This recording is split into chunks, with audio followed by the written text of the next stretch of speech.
kalbina Nokçi Berah düna dozuldina Nana silli nakabella illi ala ve kalbina Nokçi makkah Berah düna dozuldina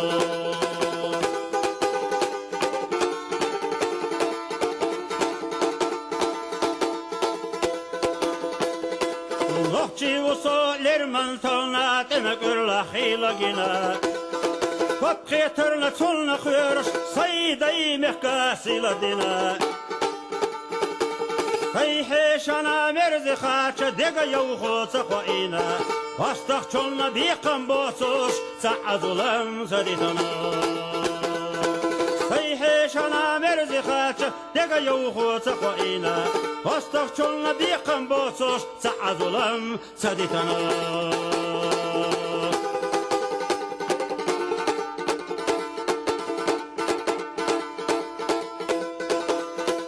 Nokçi uso maşır kuyusuz daymih kasa tobudina Sunnaya mırtı vasal gittir qasak yetiş sayxervina Sayde da qasak kurdu suçta disita yok yakina Azıp hügulay xılaçul lettavalar ezhillu Sayde da qasak kurdu suçta disita yok yakina Azıp hügulay xılaçul lettavalar ezhillu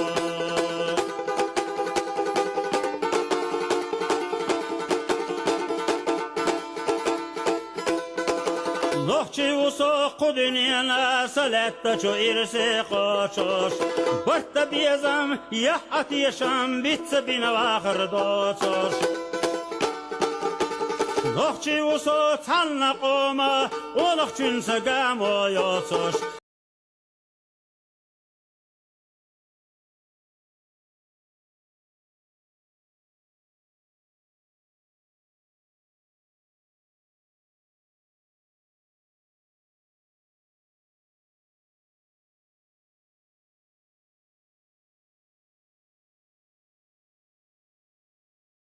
Сегодня буквально, я надеюсь, этот человек выйдет в эфир, я его попросил, дабы переписку мы проводили буквально с утра. Я так понял, он уже где-то в эмиграции, в Америке, по крайней мере, он так представлялся, что он проживает в Америке, но обсуждая так, ну и как эфир начался, первый, кто задонатил, это брат Ильяс. Ильяс дался йолха донат, да духуа хуэл, полдисна кезершка соудақил. Он наш сосед, но, к сожалению, к этому части вопроса мы перейдем, так сказать, во второй части, наверное, нашего эфира. И начнем мы с того, что волнует и, мне кажется, особо важным отметить для тех людей, которые немножко не понимают, что важно в нашей истории и вообще на мировой арене касаемо нашего народа. Дело в том, что я закинул видеоролик, и что меня, конечно же, немножко удивило. Некоторые подписчики начали писать и говорить, что вот зачем изучают наш язык, там якобы и так далее и тому подобное. Речь конкретно идет о парнишке, немец по происхождению, и он там изучает и чеченский, и русский, и немецкий язык. Это в первую очередь должно льстить нам, это вне всякого сомнения. Я могу пояснить, почему я это говорю, и в чем причина реальная. Смотрите, с учетом того, что лингвистика и мировая тенденция вообще в мире интересует и изучает языки, которые людям наиболее интересны, представители этого народа. Эти, будь то немцы, американцы, французы, если они занимаются изучением нашего языка, это ни в коей мере нам не вредит. Вы должны понимать, что если мы собираемся и дальше жить, процветать, строить экономические взаимоотношения, туристические взаимоотношения, мы должны знать.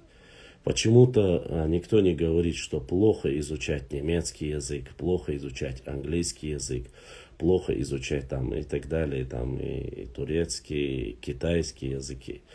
Почему-то, когда мы говорим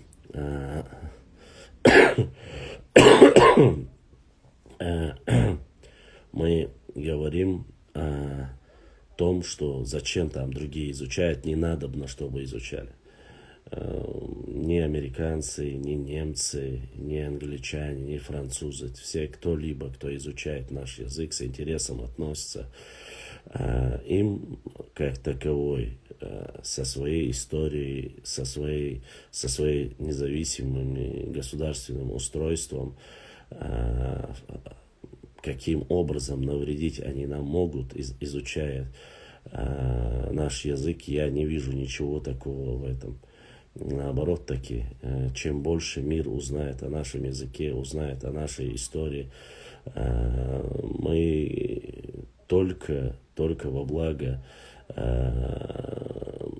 как говорится, нашего народа. Нам жить, нам дальше процветать. Поэтому я считаю необходимо, я считаю, что это очень хорошо, что алейкум салам шибзухов. Ничего, как видите, живой. Голос, конечно, еще немного посаженный, но так. Если иностранцы изучают наш язык, значит, это нужно, важно. Это для дальнейшего развития нашего народа. Это очень нужно. Но это не обозначает, что мы должны забросить свой язык. Это не обозначает, что мы не должны изучать свой язык. Конечно же, должны и изучать, и заниматься языком, своим родным языком, развивать его. Вот. Поэтому, прежде чем высказываться, вот крайне вот эти радикальные высказывания, там, нужно нам это, не нужно нам, вы хотя бы подумайте, что в этом мире вообще нужно, чего вы хотите вообще достичь. Вот это нужно понимать. Поэтому люди, которые пишут это, должны знать, что мы не какие-нибудь там, я не знаю, отморозки, там, закрывшиеся вокруг железным занавесом, ни с кем не общаясь, ни с кем не налаживать с учетом нашей ментальности нашего народа. Наоборот, такие дружеские отношения должны быть со всем миром. И в дальнейшем это нам пригодится. Поэтому думаю, что прежде чем такие вещи говорить, стоило бы немножко задуматься. Особенно хорошо и благодаря представителям нашего народа, которые проживают сегодня по всей Европе, показывают наши культурные ценности, показывают себя с лучшей стороны.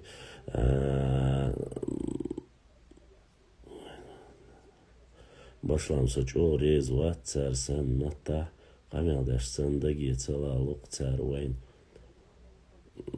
Мухарбек Галим Султанович, не знаю тогда, тебе нужно создать какое-то пространство, где никто ни с кем с тобой не будет разговаривать, и ты будешь разговаривать только одна на этом языке. Это неправильно. О какой государственности вы говорите, о каком развитии вы говорите, если вы собираетесь заниматься самоизоляцией? Весь мир живет за счет чего? За счет того, что их языки изучают, что они интересны в этом мире. Зачем тогда вот везде первые места что-либо люди добиваются и хотят показать, что они достойный народ в этом мире, чтобы жить, существовать? Вы думаете сегодня, почему английский язык немецкий язык, французский язык, они стали международными языками, на их языке говорят просто так? Нет, конечно же. Это само собой.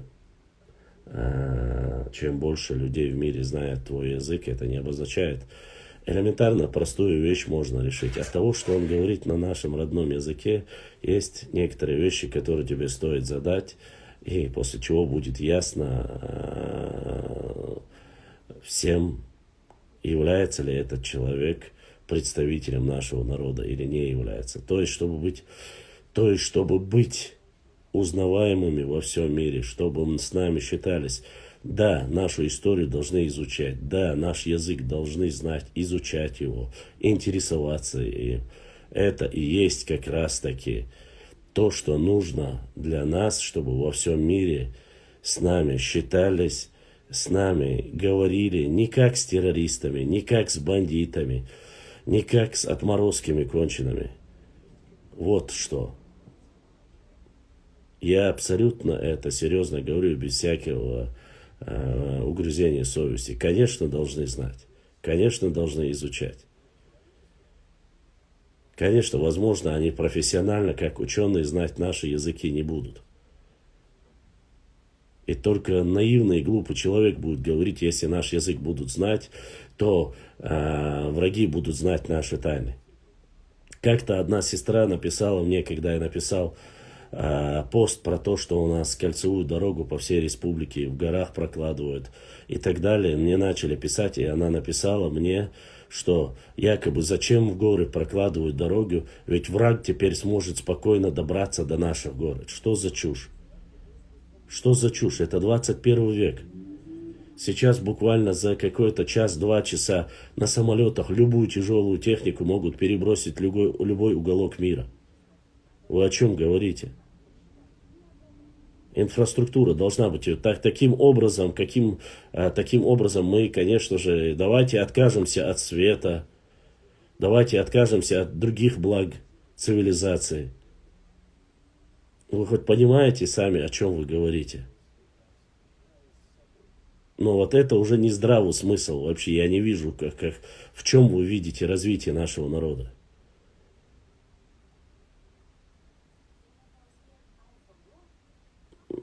Башлам туркш немцу аш вайн матта тхамасах дош элла вон дуцабах ас. Пусть кидаются фразами, просто не надо учить чужих нашему языку и школ эл группа Юхон, Ханна и Амаш. Еще раз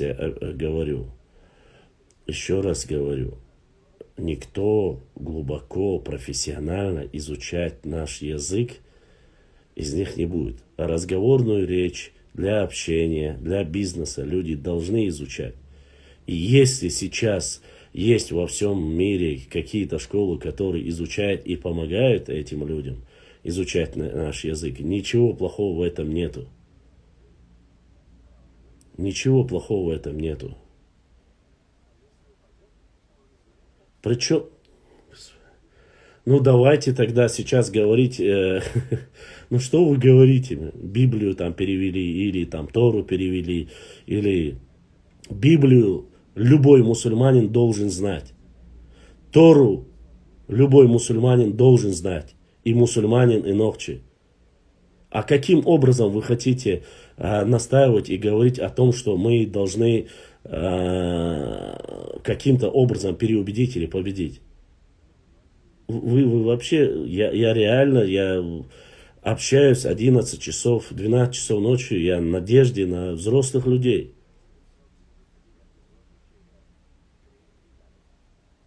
Я не понимаю вас, реально не могу понять. Мне вы можете задавать любые вопросы. Самые жесткие, самые крутые свои вопросы можете. Если в этом плане вы считаете, что вы можете даже спорить и ссориться, да пожалуйста, с любым человеком. С любым человеком. Что это за разговор? То есть, если мы начнем изучать чисто там, я не знаю, изучим хорошо, глубоко английский язык, немецкий, французский язык с нас, что станут... Я не намекаю, я прямо говорю. И я прямо говорю, мне намекать незачем. Я могу понять, если это делают какие-нибудь там молодые ребята, но взрослые люди, разумные люди, как могут так судить? Вы где живете, господа? На Марсе, на Луне, что ли, вы живете?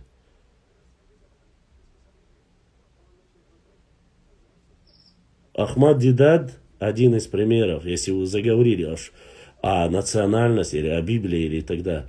Он знал наизусть эти Библии, и причем разные трактовки этой Библии. И знал Коран, и доказывал им, показывал им их слабости. А там уже дальше решайте вы сами. Я лично считаю, что это уже чрезмерное. Таким образом мы можем прийти к таким вещам, тогда зачем наши предки вообще с кем-либо общались, изучали языки. Ну, к сожалению, так жить невозможно. Закрыть республику – это не вариант. Чтобы закрыть что-то, нужно самим что-то сделать. А я этого не вижу.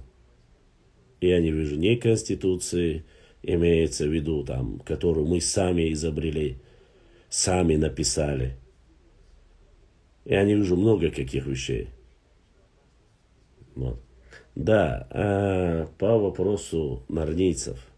Мне прислали сегодня Джузи, кажется, скинула, попросила и говорит, там, отправьте это раскопщику или кому там. Типа, я занимаюсь ковчегом и так далее и тому подобное. Типа, мне, чтобы скинули новость. Неуважаемые нарнийцы, я не занимаюсь ковчегом. Я могу предполагать.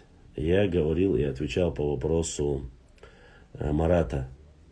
И говорил по вопросу также и Хасана Бакаева по версии, что ковчег может быть или на Арарате, и имеется в виду там сегодня в данное время версия, где на турецкой территории, или же здесь. Мы не утверждаем то, что ему показалось, и он считает и занимается этим, только это.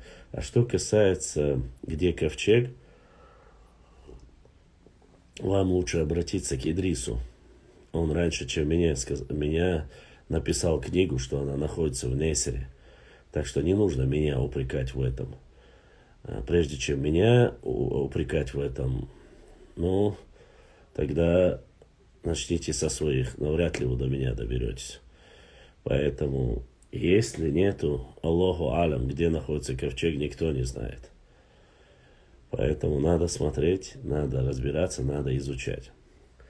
Там следующий вопрос, отвечая на вопросы, которые в директе. Зашли ко мне в директ и пишут, и начинают говорить, вот ты занимаешься историей, зачем тебе это надо, чем это поможет в судный день. Ты вырос в Грозном. Я вырос, но в Чучуа. С 2001 года я в Грозном. Уже 20 лет я живу в Грозном. Нет, недавно.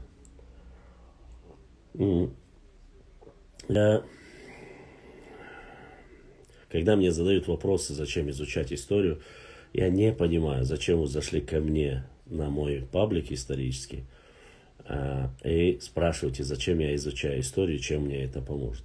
А чем история хуже других наук? Я не вижу ничего в этом плохого. Башламка, нет, у меня не корона. У меня кепка. А если ты про простуду, то это нет. Просто немножко простыл. Ну, у меня здесь в квартире особо не разгонишься. Холодновато немножко. И говорит, зачем история? А за тем, что многие и старшее поколение, кто проживает здесь, и кто проживает за границей, Дересхил, кто знаком, кто-то знаком со своей историей, кто-то мало знаком. Не только история, традиции. и многие другие вопросы. Мы изучаем, мы работаем над ним, отсекаем ложную информацию, проверяем и пишем достоверную информацию. Выкладываем, по крайней мере, ту информацию, которая есть. Что касается... Теперь обширная территория в последние дни, которую мне скинули, об аварских, кумыкских, разных шамхалах, нуцалах и так далее и тому подобное. У нас две версии. Как вы знаете, есть две версии. Одна версия – это то, что непосредственно из-за частых набегов, которые происходили из плоскостной территории, которые были заполнены пришлыми народами, делались периодические набеги, само собой проливалась кровь, погибали люди. Горная часть – это более суровая часть, и до 19 века пробраться в горы свободно, открытым доступом фактически было невозможно, потому что были сплошные лесные массивы, и это место было защищено природно. Что касается плодородных плоскостных территорий, они стали более доступны чуть позже. Норнийцы, особенно норнийцы, пытаются утверждать, что якобы на поляне Чачантала и так далее и тому подобное. Этот миф, эту сказку мы разбили. Это официально есть документ, где они пришли, что он там охотился, забрел на эту поляну. Во время этого он увидел на камне надпись, что там поляна Чачантала там, и так далее и тому подобное. После чего было нападение, казаки порубили представителей этого нуцала, и он сбежал. После этого он поселился под Кизляром. Есть официальный документ, где он выпрашивал, вымаливал падишаха, чтобы он отдал плоскостные, плодородные территории чеченского народа им непосредственно, тем же нуцалам. Есть точно такой же документ, который выпрашивали и шамхалы, и князья, и беки. Уважаемые, неуважаемые норнийцы, я понимаю, что вам угодно и вам выгодно, когда вы там начинаете говорить о том, что якобы вся Чечня платила дань, что все там с каждого, ну вот, допустим, последнюю ссылку, которую мне скинули, такие басни, что на всей территории Чечни приблизительно в то время указывается, что было где-то ориентировочно, 1300 или 500 тысяч человек. С учетом того, что даже если мы гипотетически поделим эти 500 тысяч человек на пару, человек, который якобы управлял всей территорией, вплоть до Нашки, или там Майста, получал с каждой семьи по одному барану и так далее и тому подобное, я должен сказать, что с таким могуществом и таким богатством на Кавказе, на территории Нохчичо не было ни одного князя, ни одного шамхала, и нету никаких доказательств этого. Прежде чем врать, вы хотя бы чуть-чуть математически вы почитали и посмотрели, это какое же огромное количество. Это десятки, сотни тысяч должно быть крупнорогатого, мелкорогатого скота, который вам якобы выплачивали когда-нибудь. Две версии, которые я вам говорил. Одна версия – это то, что вы с помощью царской России получили плоскостные территории чеченцев, нахчийцев. И вторая версия – это когда во время набегов на Мехкелом было принято решение, что мы сами позовем из знатных родов соседних, не на всей территории, чтобы в качестве управленцев, что они будут получать определенную плату за то, что они будут здесь в качестве непосредственно управленцев работать. И много в этом историческом моменте написано, что если даже малейшее какое-то колебание происходило, что этого шамхала или нуцала или убивали, или прогоняли, потому что несправедливое отношение никогда не терпелось. Поэтому, когда вы начинаете говорить о тотальном якобы обложении данью или о тотальном Вы чем это доказываете? Где ваши доказательства? Где ваши такие огромные города? Где ваши стойбища? Где ваши юрты? Где ваши захоронения? Где ваше войско здесь было на плоскостной территории, что вы могли, в принципе, заниматься тем, что там собирать? Не было этого, конечно. Вы с помощью царской армии, царской России, которые всегда в то время сопротивлялись ночи, когда они уходили в горы, уходили, получали плоскостные территории, под их знаменами захватывали территории, брали земли и начинали управлять. Ни больше, ни меньше. Но все это закончилось, как бы вы ни перечисляли, там 1, 2, 3 князя плоскостных территорий. Горная часть там вообще ничем не управляли. И еще очень смешно становится, когда начинают говорить, что не в обиду, конечно, плоскостные тюрки рассказывают о том, что они управляли или там владели горами. Какими горами владели? Где? Где ваши святилища? Где ваши города, в горах, которых вы управляли? Почему-то все, включая и Тамерлана, и великих тюрков, и османов, куда бы, если они владеют где какими-то землями, они строили города, они выстраивали все. Нету ничего подобного на территории Нохчичу. Есть исконные чеченские земли, есть исконная архитектура чеченская. А то, что использовали в работе кого-то там, я не знаю, каких-то мастеров или из Дагестана, или из Ингушетии, или из Грузии, тут ничего такого нету. И до сих пор это происходит. Поэтому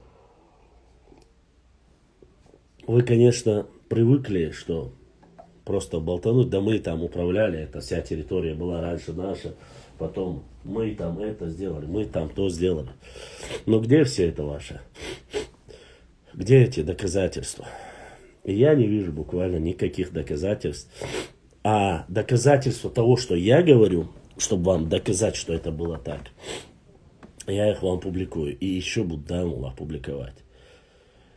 Понимаете? Они есть. Есть прошения, есть письма. Почему, знаете? Не потому, что там это чеченцы записали. Нет. Просто когда вы подавали вот эти документы, отправляли их царям, московским царям, императорам российским, все документы сохранились. И благодать по этим документам прекрасно видно, как вы получали плоскостные территории, как вы получали плодородные земли чеченского народа. Но со временем, с помощью Всевышнего Аллаха и представителей, достойных представителей, национальных героев Нохчи народа, территории потихоньку были возвращены. Еще раз повторюсь, никогда за всю историю человечества ни шейх Мансур, ни Бейбулат Таймиев, ни Абрек Зелимхан и ни остальные, никто вообще не претендовал на чужие земли, только на свои, только на исконно Нохчи территории. Да, сегодня, конечно же, мы потихонечку, и еще я хочу сказать, когда вы говорите про аух, много раз, аух и северная часть Дагестана тоже никогда не ходила и не была в составе и Дагестана. До определенного времени, во время имамата, аух была отдельной автономной единицей, в которой были точно так же 99% чеченцы. И никто, никакие шамхалы, никакие нуцалы эти земли ауховцам не давали. Ауховцы там проживали 1000 лет. И нет никакого, ни одного документа, в котором говорится, что вы или отдали эти земли, которые принадлежали вам и так далее и тому подобное. Нету ничего подобного. Просто кто успел, тот и сел. В 1921 году подсуетились, присоединили.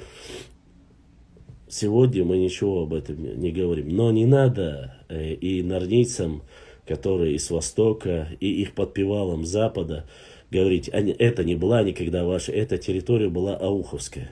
Аухай проживали там. И сейчас там проживают аухай. И они живут там на протяжении сотни лет, если не 1000. Если эти люди не пришли, это автохтонный народ, то они и являются хозяевами этой земли. Сегодня без разницы, где они живут. Как бы ни хотели изменить название, назвать их отдельно малочисленные нации акинцами, акинцы наций нету. Это те же самые нохчи. А акинцы это тухум.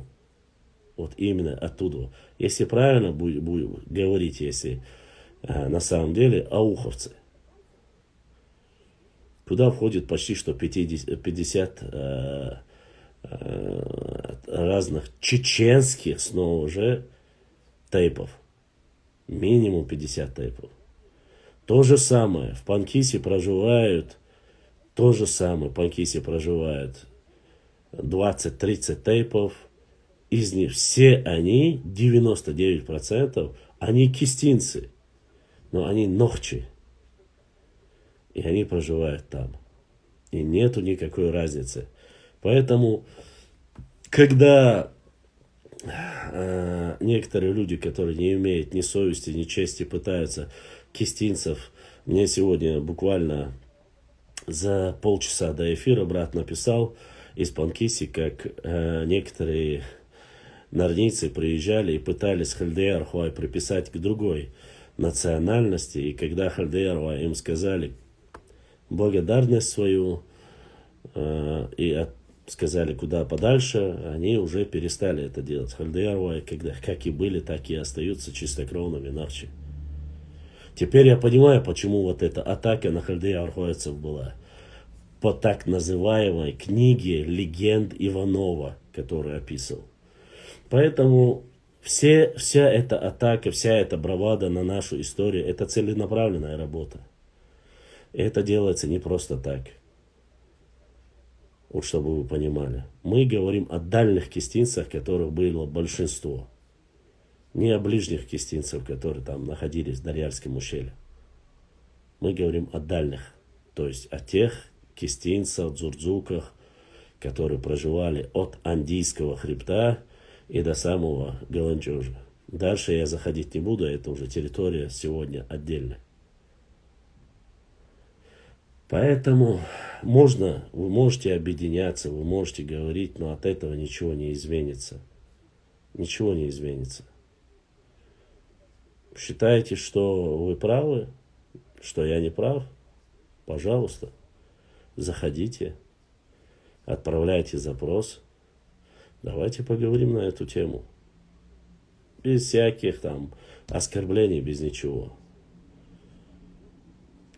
Что касается описания, да, конечно же, в тех же самых книгах, которые вы говорите, там много чего написано. Много чего написано плохого о нас. Я знаю, особенно Ермолов, то, что написал. Но от этого хрень редки не слаще. Мы знаем свою историю. Мы знаем, что были целенаправленно настроенные люди против нашего народа. Из-за чего? Это уже другой вопрос. Поэтому будем надеяться, что в дальнейшем будет. Я же говорю, я скоро еще опубликую и буду каждого князя, который просил чеченские земли, эти территории, чтобы отдали им, чтобы они владели ими, я буду скидывать. Вы должны понимать, что эти земли не были без хозяев. На нем был хозяин. Но этот хозяин был неуместен для царской России, потому что он сопротивлялся. Он не понимал и не хотел над собой никакой другой власти. Но не было у них ни ханов, ни князей, ни царей, и они привыкли жить при военной демократии, при парламентском режиме, где управляют старейшины. Об этом знают прекрасно все историки. Вот. А там, где были ханы, князи, эта система, структура была ясна. Она была такой же, как и в царской России, где были и цари, и князья, и военачальники, и были холопы, рабы и так далее и тому подобное. Люди, которые не понимают психологию, ментальность людей, конечно же, будут говорить, там, вы нам это, вы нам то. Но я еще раз говорю, Верите, нет? Александр Македонский, Наполеон, Гитлер, да и любой, возьмите, Римская империя, Великобритания, которые платили дань, которая владела целыми континентами. Посмотрите, они свое преобладание зафиксировали на этих материках. Там есть их культура. Они могут доказать, что в это время вы нам платили, вот у нас там построены в английском стиле, есть замки, есть это, есть зафиксированные факты. А где ваши факты? Где ваши факты? Кроме курганов, которые появились из-за того, что вас убивали на нашей территории во время войны, нету никаких фактов. Нету никаких ваших замков. Нету никаких ваших городов. А иначе их бы археологи бы нашли. По крайней мере,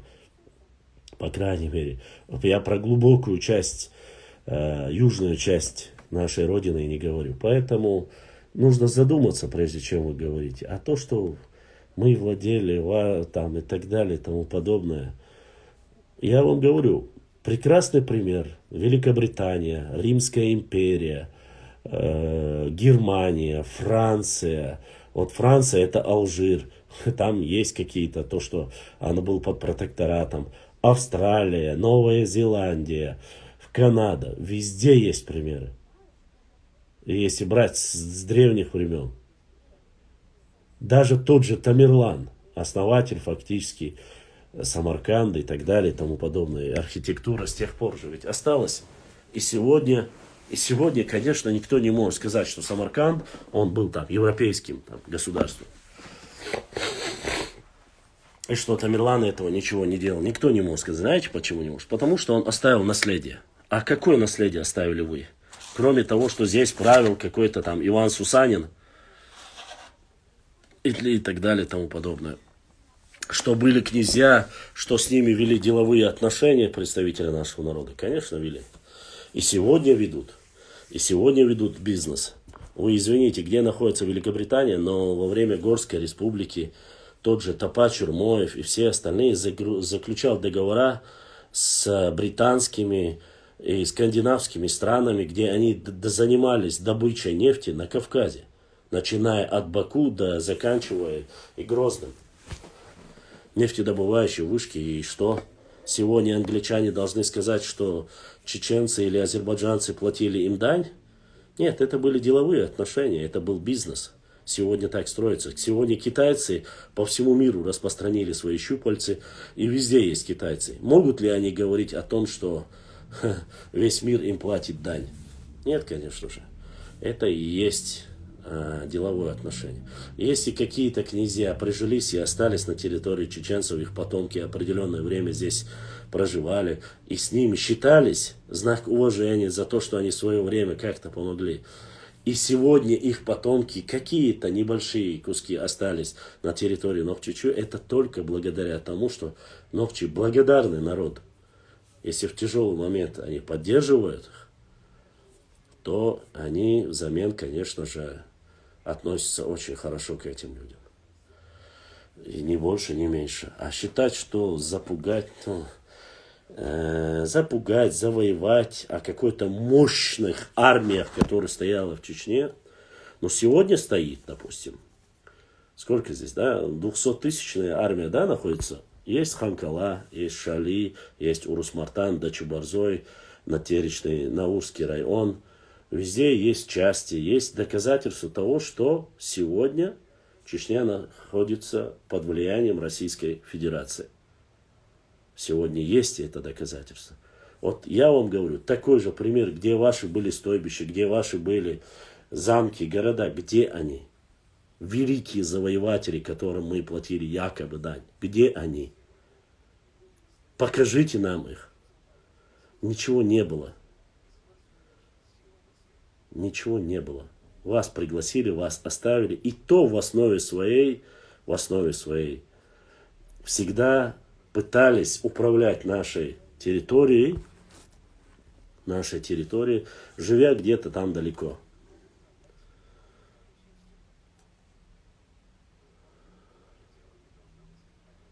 Поэтому нужно понимать это, нужно осознавать это. И я это говорю не просто так. Я это говорю для того, чтобы вы сегодня владели практическим материалом. И вот эти остатки, которые сегодня остались, благодаря сегодняшней правильной национальной политике возрождения исторических процессов, возрождения истории нашего народа, потихонечку от всего шлака, который был нам навязан на протяжении сотни лет, мы очищаемся. И наша история очищается. Вот. Что говорится об изолированности нашего народа? Но невозможно изолировать наш народ. Мы, к сожалению, или к радости, обладаем, тот, кто живет здесь дома, он должен знать, что мы обладаем фактически и плоскостными, и предгорными, и горными районами. У нас, если разделить на 4 части, у нас есть плоскостные территории, у нас есть предгорные территории, у нас есть горные территории. Все эти, вот как говорится,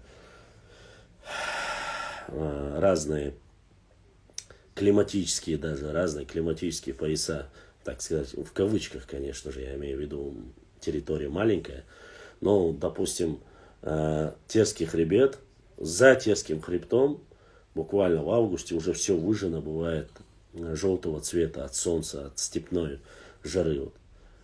А в горной части поезжаешь в Итум-Кали, в других местах зелень бывает везде, поэтому даже это. Или там в горах снег, а на плоскостной территории уже давно, как говорится, вот. Башлам Чечен остров к нам отношение. Конечно, имеет. Мы же об этом писали. Ряд документов, сотни документов, выкладывали книги. И того времени мореплаватели говорили, что это именно непосредственно остров называется Чечень. Да, по Далю, если говорить, там Даль нашел название этому острову, как там, рыбная корзина и так далее и тому подобное, но это, конечно же, не имеет никакого отношения к рыбной корзине. Ошибочно ли? Нет, я думаю, какую информацию предоставили, такую он зафиксировал. Точно так же, как это сделал и в свое время Яковлев.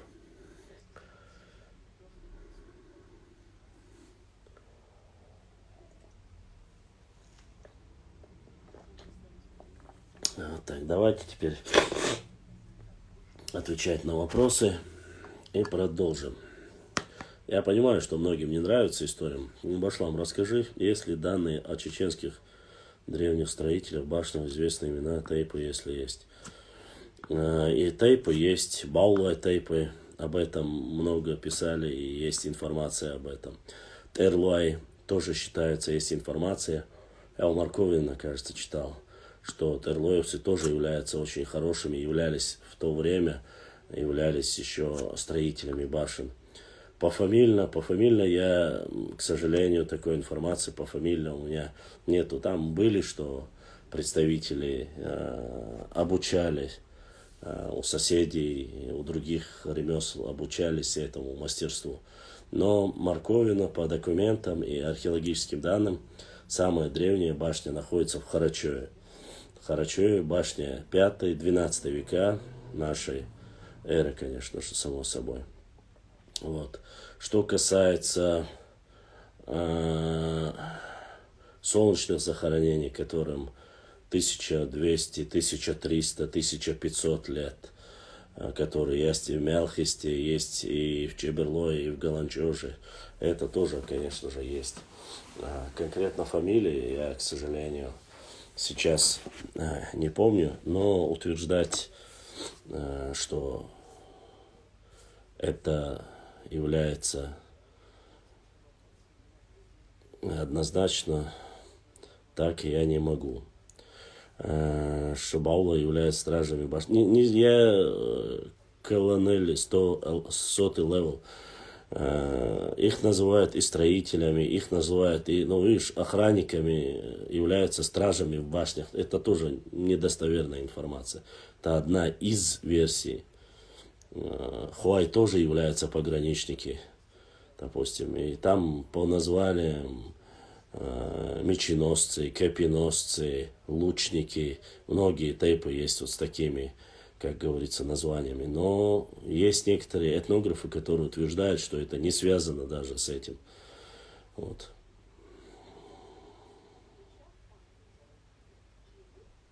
Я думаю, Чинхо 24. Наурский Шелковской район, по сути своей, он еще даже наполовину не использовал. Благо терек в советские времена его начали использовать. Если сделать нужные ответвления, нужные каналы, больше освоения Наурского района и Шелковского района будет намного больше. Чем больше будет там озеленения, тем больше там почва будет содержать влагу. Поэтому я думаю, что перспектива развития на будущее очень большая. Вот. Да, и вопросы, касающиеся башни, еще продолжу. Скажу, что строительство башен, как таковых, уже после, ближе к 17-18 веку на нашей территории они показали свою неэффективность. Если бы в то время было бы понимание или понятие о том, что это будет когда-то историческое там, достояние и так далее и тому подобное, возможно бы и сохранить. Но начиная со времен Тамерлана их уничтожали, гражданскую войну их уничтожали, Кавказскую войну их уничтожали, 2 последние войны их уничтожали. Но сколько можно? И несмотря на все их уничтожение, и до сих пор какие-то, большая часть из них находят сегодня, возрождаются, восстанавливаются. Сказать, что вся территория, которая, причем намного больше, чем там в соседних регионах, которые построены башни, была застроена там одной национальной или обществом, я очень сильно сомневаюсь в этом. Но есть некоторые, я читал вот еще советского периода, что Яндарбиевы с нашей, Яндаровы с нашей республики занимались именно строительством. И что точно так же строительством башни, что они изучали, был некий очень хороший строитель башен из сегодня соседнего региона, Яндиев, кажется, был он строителем, что он тоже очень хорошо башни строил, что он обучал, что по его технологии там делали. Есть тоже такая версия. Насколько она достоверна, я не могу сказать, что по его технологии построен.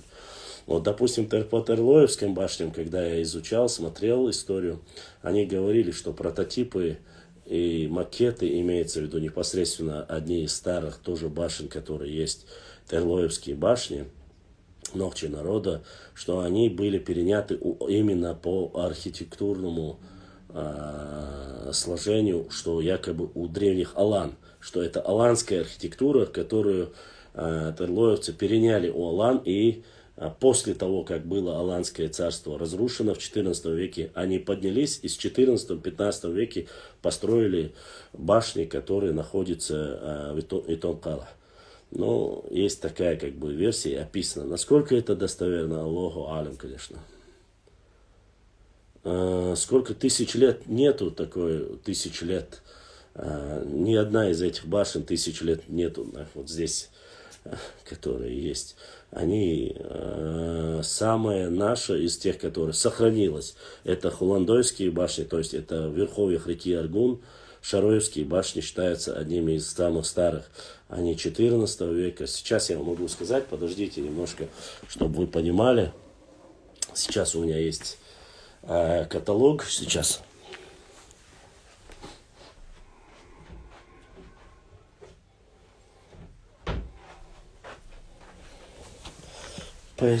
Поэтому вот такой каталог у нас есть по башням, да? Возьмем, сейчас посмотрим. Я думаю, здесь можно найти. Если мы говорим Хойская историко-архитектурная, это 12 век. 12 век. Так, сейчас мы посмотрим. Мечети, 12 век. 12 башня двухэтажная. так построены и так далее. Фасадная башня жилая.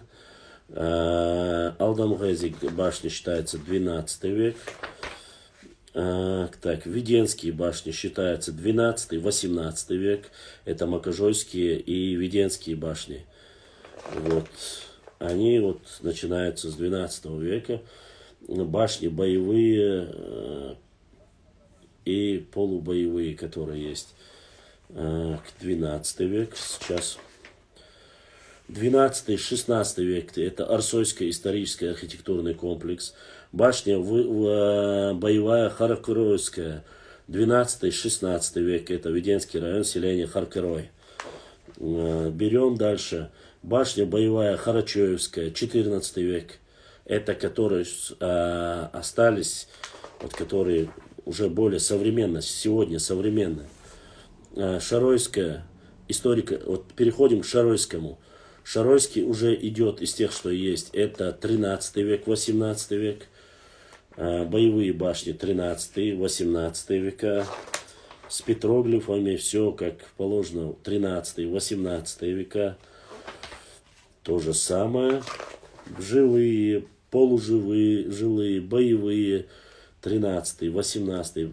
Но здесь уже есть Белая башня, Эйгал, Шаройский архитектурный комплекс, центровая башня построена тщательно, подогнанная, там диаметры есть, селение Шарой, 14 век башни, Шаройский каменный ящерный могильник. Вот. Шаройский каменный ящерный могильник считается первое тысячелетие до нашей эры. До нашей эры, чтобы вы понимали. Это Шаройский каменный ящерный могильник. Потом башни жилые уже идет дальше. Хамадхан Гала, 14-18 века. Здесь идет 14 века, уже Химоевская башня идет. Башня жилая Адайгала, тоже это 14 век. Химойская мечеть 14-18 века. Вот. Дальше. Шаройский район. Ну, дальше давайте, чтобы от Шароя перейдем, то есть дальше, чтобы было понятно. Шаройский, Хакмадойская башня есть. Мечети, башни. Шипаройская, жилая Шипаройская. Ну, от Шарою очень много башен. Так, сейчас построим. Шипароевская, Шароевская.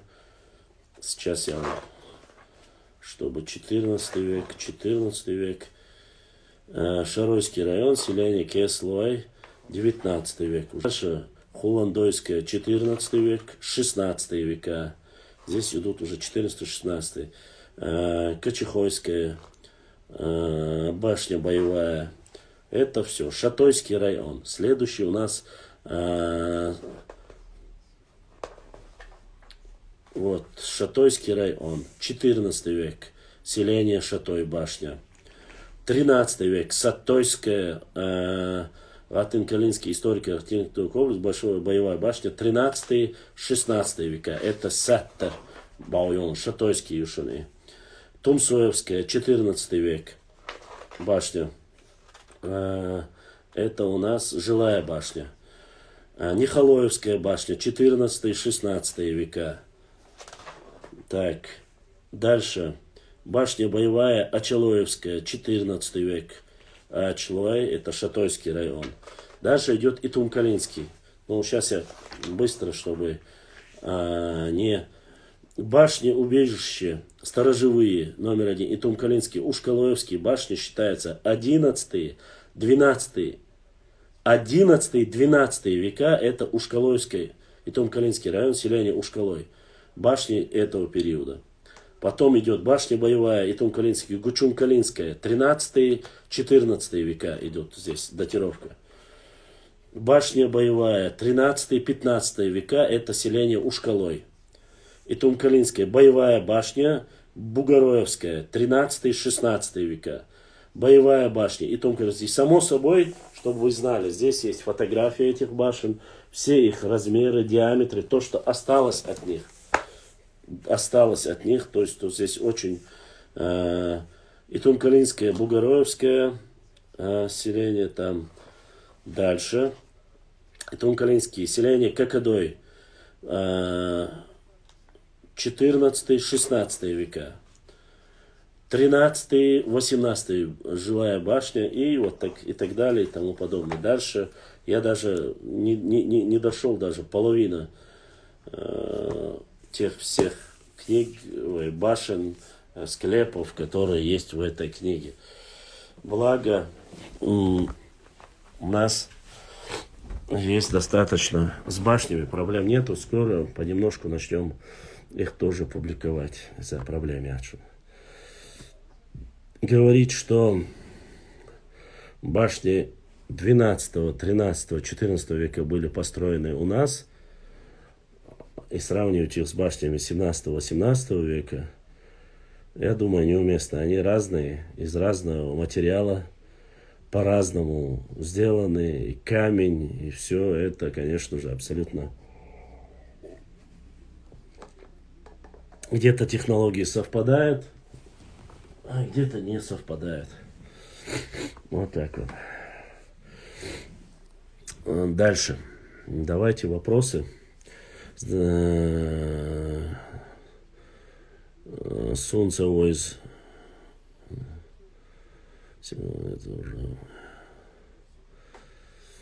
Дальше.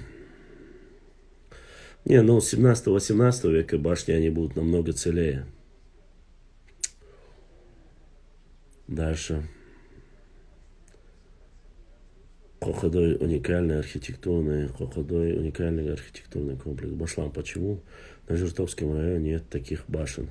Ямс, потому что, во-первых, на Жиртовском районе строить башни, где находятся дремучие, высокие, огромные леса, строить башню, но это... А смысл какой? Если эта башня, во-первых, не будет видна среди этих деревьев, во-вторых, как таковой башни строятся на каменных основаниях, а там, вы знаете, кто был, это ичкерийские леса, они называются, даже в советские времена, всегда меттик текщу, а в таких местах строить башню небезопасно. Это вот простые элементарные строители вам могут сказать, это то же самое. Строить огромный дом на горе, который после дождей может просто-напросто пойти вниз, неэффективно. Это раз. Во-вторых, если есть огромные деревья, которые можно просто залезть на это дерево и обстреливать в эту башню с дерева, ее строить снова уже невыгодно. Башни боевые, там, полубоевые, они имеют смысл, когда они на открытых местах, скальных местах, чтобы на расстоянии врага можно было видеть и воевать с ними. А так смысла нет устроить в лесу башню, которая с любого дерева можно залезть, забросать ее чем-нибудь горящим. То смысл, логика в чем?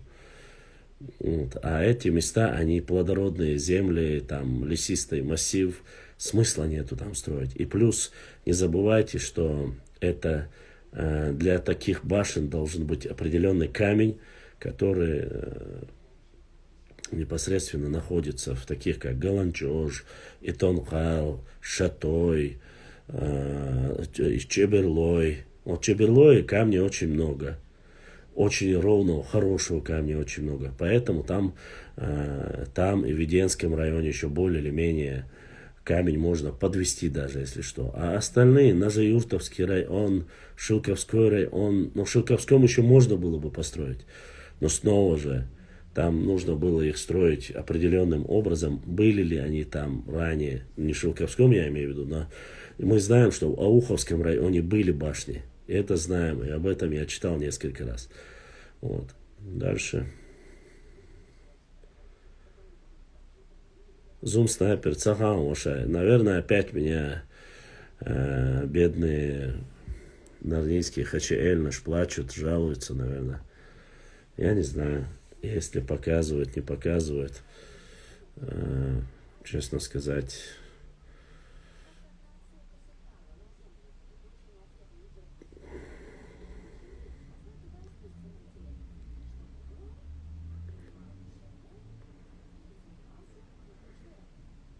Вот отработано, наверное, поэтому, не знаю.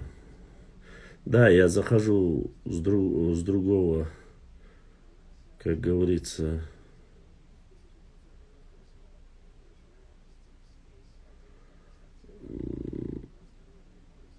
показывать, не показывать. Честно сказать, не знаю. Ну, надеюсь, кто-нибудь зайдет в эфир и после этого, может, покажет, может, нет, я не знаю. Это они могут и дальше плакать, делать, что хотят. Я, по крайней мере, буду делать... Лучше им оставить эфиры в покое. Почему? Потому что, когда есть эфиры, они, конечно же, от этого меньше вреда получат, чем я буду брать и писать какие-то комментарии.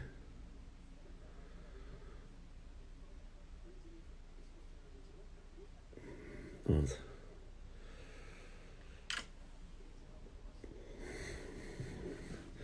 Ну, зайдите кто-нибудь из эфир, посмотрим. Эфир чувяш, гушхри, яцунца. Кто-нибудь, если желающий есть зайти в эфир, заходите, пообщаемся.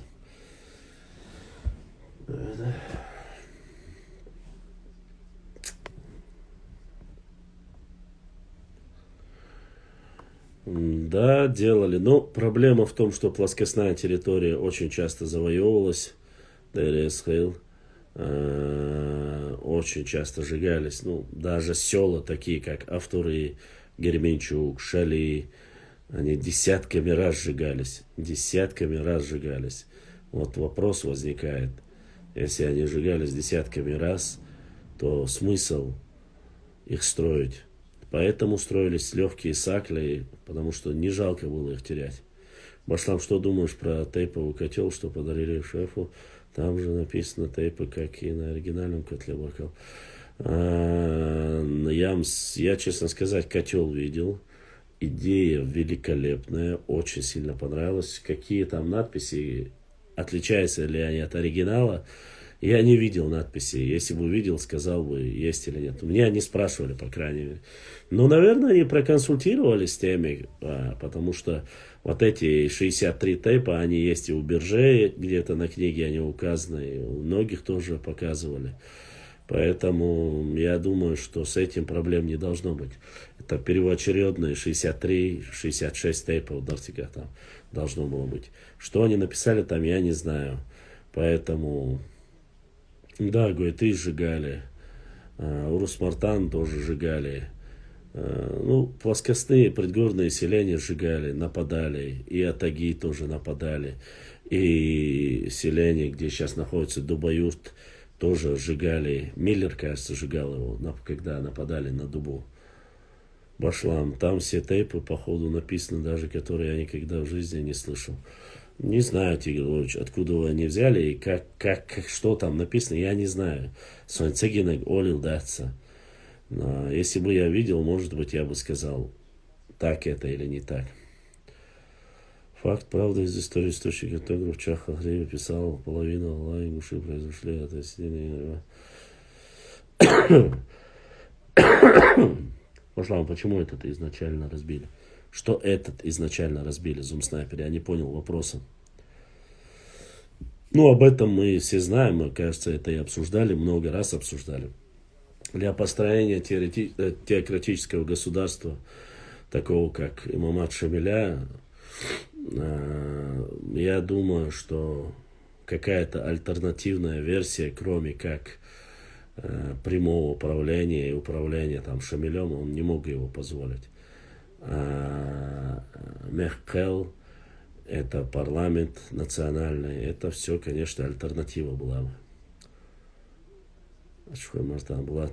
Я даже не смотрел, честно сказать, я не помню сейчас. Я где-то дату помню, по разным данным видел, но сейчас я тебе сразу, Булат, не могу сказать. Там 63 тейпа, те, которые приписали к другим народам. Сектор 95 другим народам приписать не могут. 63-66 тейпов считается изначально, а остальные уже, исходя из них, гары, некие вот от них появились. Что касается таких, как жители, которые проживают на нашей территории, там, умки и так далее, и тому подобное, они являются как бы представителями другого народа, но проживающие на нашей территории. Можем грозом в чувак бухом на котел. Как будет время, посмотреть. Я не могу оценить ямсы, я не могу этого сказать. Почему? Даже если я найду какие-то изъяны, это нужно уже, кто это делал, как это делал. Я не хочу туда влазить, честно сказать.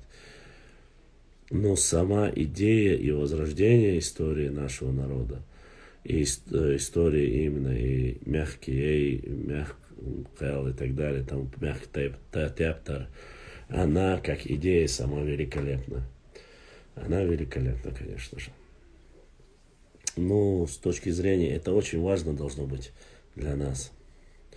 Нет, там все тейпы, которые сейчас есть у нас, коренные 63, 66. Нет, я не сомневаюсь, я не про это говорю. Я говорю, остальные и убежи, они говорят, что от них уже дальше произошли и все, что там. Я же говорил, зум-снайпер, я же объясняю тебе. Это был символ независимости, символ непокорности. Это альтернативная власть была имамату Шамиля. То есть вот здесь есть имамат Шамиля, есть Шамиль и шариатское государство, которое хочет построить Шамиль. Это его идея. Идея фикс. Вот здесь есть уже устоявший с 10 и еще до 10 века есть мягкелью, это где совет старейшин собирается, занимаются там общими какими-то на территории, которые проживают ногчи, где вместе проводят собрания, выбирают генерала и так далее и тому подобное. Ценности, которые, вот государственности, которые было когда-то на территории нашей там родины. И если ты хочешь устроить шариат, если ты хочешь всю полноценную власть, нужно уничтожить что? Уничтожить мягкел, нужно уничтожить все вот эти мягкие и все остальные, все нужно уничтожить. Искоренить вот это якобы все языческое, которое было до ислама. Вот о чем. Снова же, я видел картинку сдалека, но остальное я не смотрел. Там внутри не исследовал эту работу. Даже если бы исследовал, я думаю, что, наверное, они, может быть, проконсультировались. У нас есть для этого и этнографы, есть и специалисты намного больше и круче меня. Вот Русланбек, брат, задонатил. Русланбек, Аллах да саадуал. То, что не забываешь донатить, то, что поддерживаешь. Да саадуал. Дечь бетнешка. Аж я шел донат, да шедуал орюзене. На каком языке было написано? Это, конечно, вопрос. Это, конечно, вопрос. Но, само собой, не на кириллице. Не на кириллице. Но на каком языке было написано, сегодня уже судить очень сложно. Я думаю, там собрались люди непростые, они какие-то факты опирались и туда вписывали. Не знаю. Чего не знаю, я вам с того не знаю. Я слышал, что его разбили из-за того, что... Не, ну это одна из версий. Разбили не из-за того, что есть тейпы, которые нету на этом котле. Нет. Там, неправильно, там ряд вопросов. На этом котле, за этим котлом собирались именно вот исконные ногчи тейпы. То есть за этим мягкелом не могли быть там пришлые тейпы, там появившиеся откуда-то там проживающие на нашей территории люди, чтобы вот это все убрать и была уравниловка. Но это и есть то, что я говорю.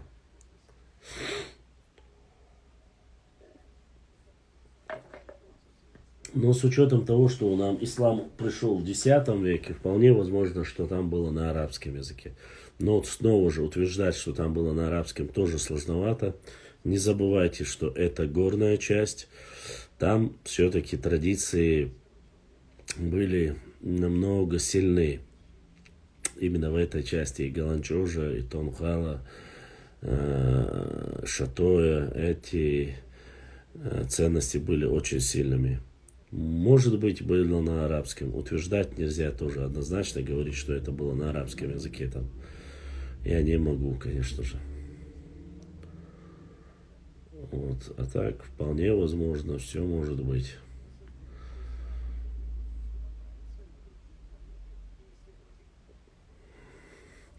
Да, я, конечно, вижу, что... Валикум салам. Нет, разбили те, кто был не на котле, это тоже недостоверная информация.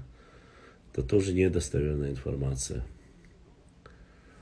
Неверно это тоже.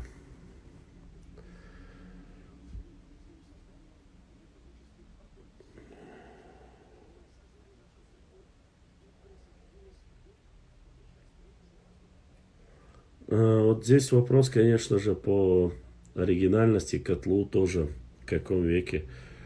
Я слышал, что вот из того, что я знаю, 13, 12, 13 века, приблизительно с этого периода я слышал. Там речь идет уже со времен монголо-татар идет, а это 13 века. Это во времена, когда были еще Дзурдзукетия, была Кистетия, называлось это в то время. Котел был не маленьких размеров, абсолютно верно. Потому что считалось, что туда помещалось мясо как минимум огромных, 1 или 2 огромных быка могли поместиться туда. Вот, так что нужно это тоже учитывать. Так. Поэтому...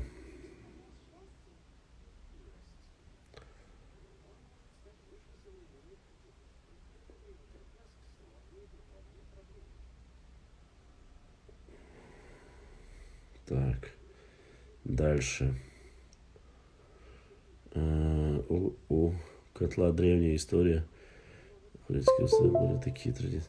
Нет, ну про котлы есть у разных. Башлам, может нам пора чеченизировать другие народы, как Россия, Турция.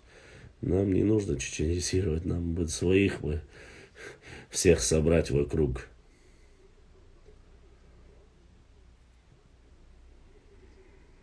Поэтому...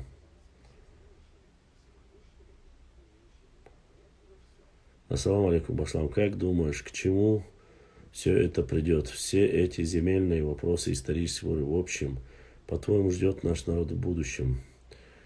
Дучи, Мариарти, Альхамдулла, Терлостак. По земельным территориям, к сожалению, прошло 3 года, люди до сих пор находятся в своем глубочайшем заблуждении. Многие до сих пор клянутся, божатся, что эти земли показывают. Но вот я ко второй части переходить не спешил, но коль задал ты вопрос, я думаю, что однозначно, по крайней мере, в интернет-пространстве о сближении речи не идет. Ни о каком сближении речи не идет. Территории как были оспариваемы, так и останутся. Потому что чем дальше вот, ты смотришь в надежде, что что-то изменится в этих интернет-войнах, но ничего не меняется. Башлам, вроде в Шаройском районе находил тейповый старый котел. Есть информация. Нет, это не котел старый, не тейповый котел, ваша Макар. Я вот это видео видел, это вообще в основном это видео было с Грузии, с Хевсурети, кажется. Он был очень похож, склепанный тоже, медный и так далее, но это был не тот котел. этот котел в основном был для варенья, пива и так далее, и тому подобное, или вина, или пива, я не знаю. Поэтому он не имеет к нам никакого отношения. Почему-то все говорят, что в Шарое... Нет, такие же котлы я видел лично на видео в Грузии. Они специально предназначены для определенного варенья или браги, или что-то такое, или пиво, что-то варили в то время. Это просто, он очень похож был, под стандарты подходил, ни больше, ни меньше. Вот. Что касается, что может... Если одна из сторон не поймет, что оба стороны могут быть верны, и оба стороны говорят правду, такого быть не может. Правда может быть только одна, к сожалению.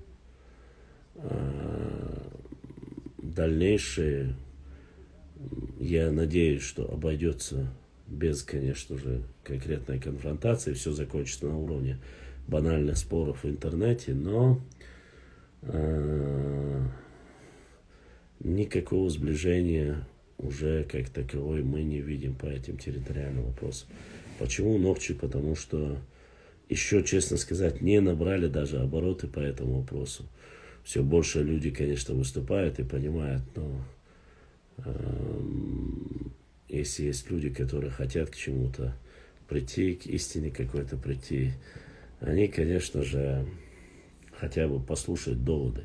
А доводов нету. Есть карта, которая там нарисована фломастером, фейковая карта 1853 года, а в этом году в то время даже не было Ингушского округа. Он вообще в 1853 году не могло быть Ингушского округа, когда он создан в 1861, кажется, если я не ошибаюсь. Хотя что, я могу перепутать. Эта карта фейковая. И мало того, что она фейковая, это совсем другая карта. Взяли по этой карте, провели классным фломастером. Якобы там Аккы находится там в этой территории и так далее и тому подобное. Но зачем использовать карту 19 века, грубо говоря, второй половины 19 века, когда последние 200 лет эта территория всегда была и есть на территории Нохчичуя. Это, конечно, непонятный вопрос. Не хотят просто признать, что в 2009 году эти земли были украдены. Они были украдены. Украдены обманным путем, подкупом, все, что как угодно можно называть. Но они были переведены из ресурса непосредственно Ачхой-Мартановского лесничества, переведены непосредственно в Ингушетию для якобы создания этого заповедника Эрзи. Хоп, взяли, кусочек прибрали. На всех картах. И даже при въезде в Магаз-карте или в Назрань, даже на этой карте этого куска нету. Просто люди поленились. Там стихаря прибрали, а забыли, что везде есть карты. У Бимбулатова, Богатырева на карте его нету. У многих этой карты нету места. Когда сегодня они не могут уже по этому куску что-то сказать, они начинают прикапываться до Мамута, до Ачхой-Мартана, говорить, что есть какой-то Галгай Ари, ну там без разницы, оно может быть и Галгай Ари, оно может быть там, я не знаю, Новый Ари или кем угодно, но это не обозначает Ари, что там проживали, им дали там жить на этой плоскости, потому что когда-то были одним народом. Завтра претендовать от того, что ты поселился там, а завтра ты там уже живешь, и через 100 лет ты начинаешь говорить, это наша исконная земля, это неправильно. Это какая-то армянская тактика. Даешь им пожить чуть-чуть, они через 100-200 лет говорят, что это наша территория. Верно ли это? Нет, неверно. Территории, границы были давно уже знают. И прекрасно знают. И карты есть, и сегодня можно их найти. Карту Вахушти Багратионы, которую они так сильно все любят говорить, там, ну, извините меня, снизу чеченцы, сверху кисты, там, в другом месте Глигу, в третьем месте другое. Ну, это можно, конечно, много чего натворить таким методом. Поэтому Говорить много чего можно. Так, я зову всегда в гости, но что-то никто не приходит на прямой эфир. Так что, если кто есть желающий. Я каждый раз в эфире думаю, вот я сегодня вот это расскажу, то расскажу. И никак голова не доходит во время эфира в надежде, что вы зададите вопросы, а уже потом нормально, живой, по крайней мере, радуюсь, что можешь меньше ситуации. Потихоньку, как говорится.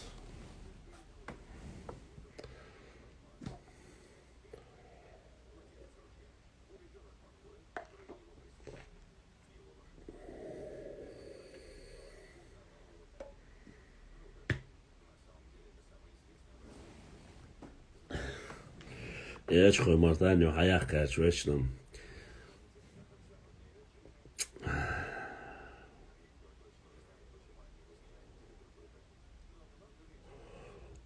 Он перезадает вопрос, я отвечу.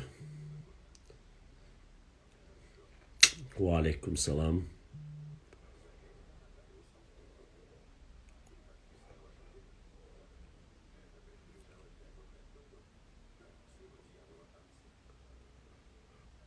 Амин.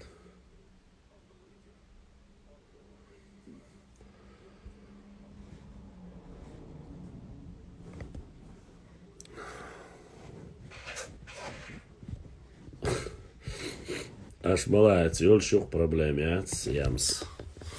A doch čēdīš valās olč havēčēn čēdoš tukhon. Nu problēmē.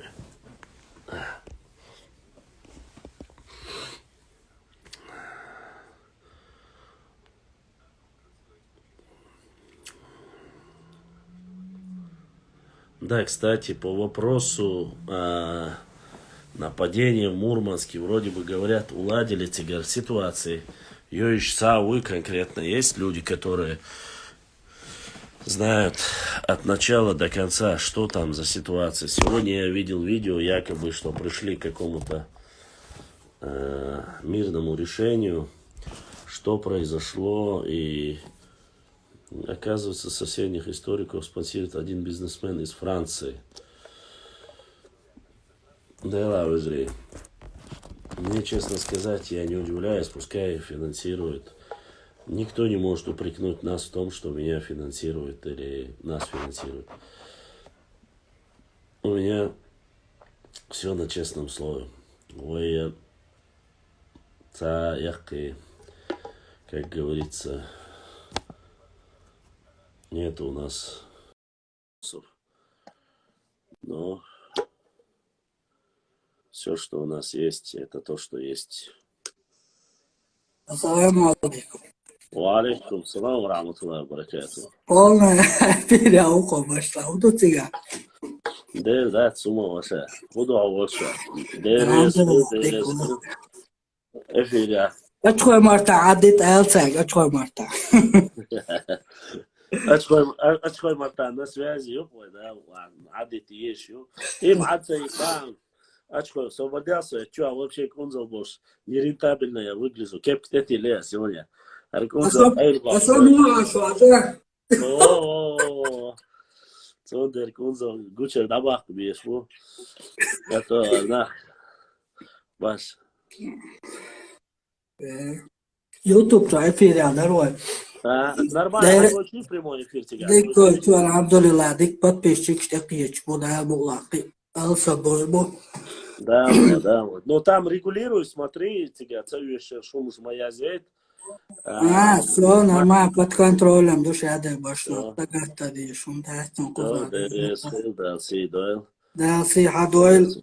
Ой, да, ой, гдол штык, ой, болби. Ну там, да, они нападки делают, пытаются нам каким-то образом нас сбить. Но в последнее время, да, все больше и больше мы документов находим.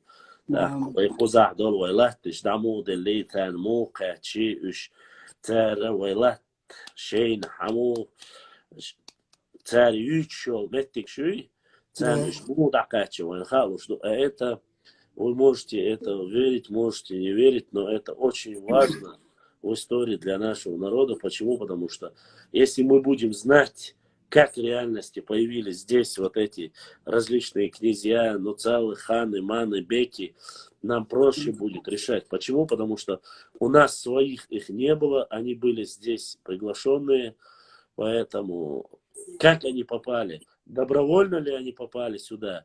Или же, видать, сперва это было добровольно, а потом они почувствовали, как говорится, что здесь намного самые плодородные, самые богатые места, и они решили просить у падишаха из северной столицы лакомый кусочек, называющегося плоскостной территорией нашей Родины.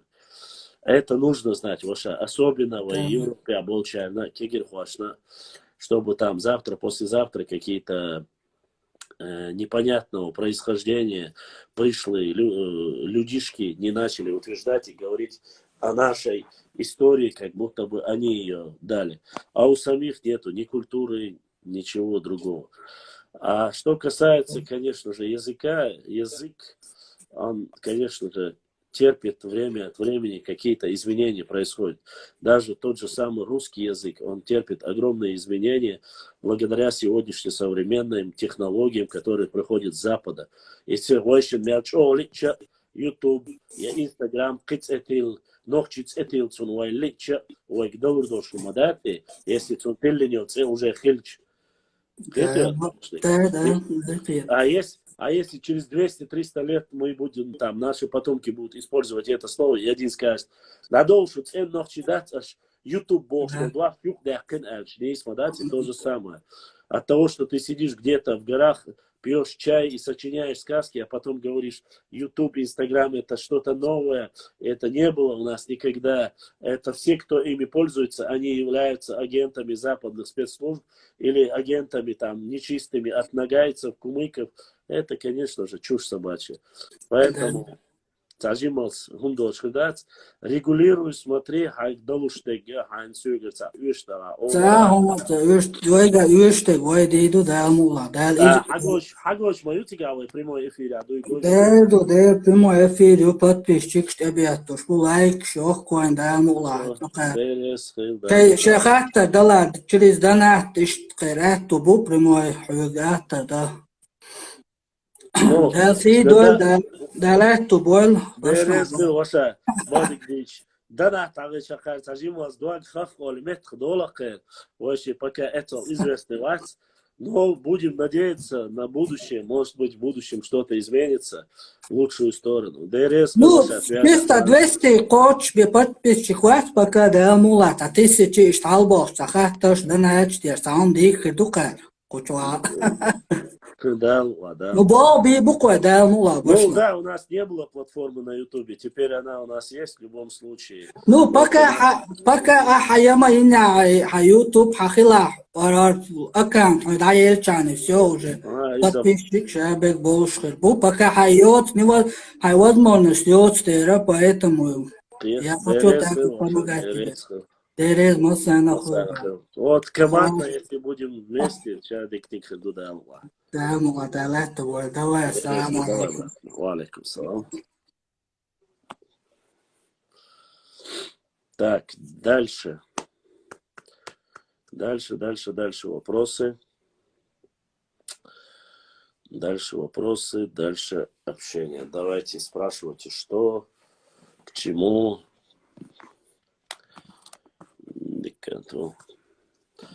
Дик ваш убал, дик.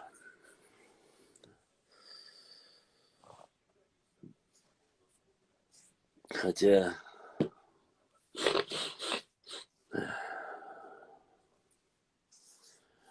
Эскир Лив Расул. Точно так же Расул написано. Башлам 3 лайф алязину.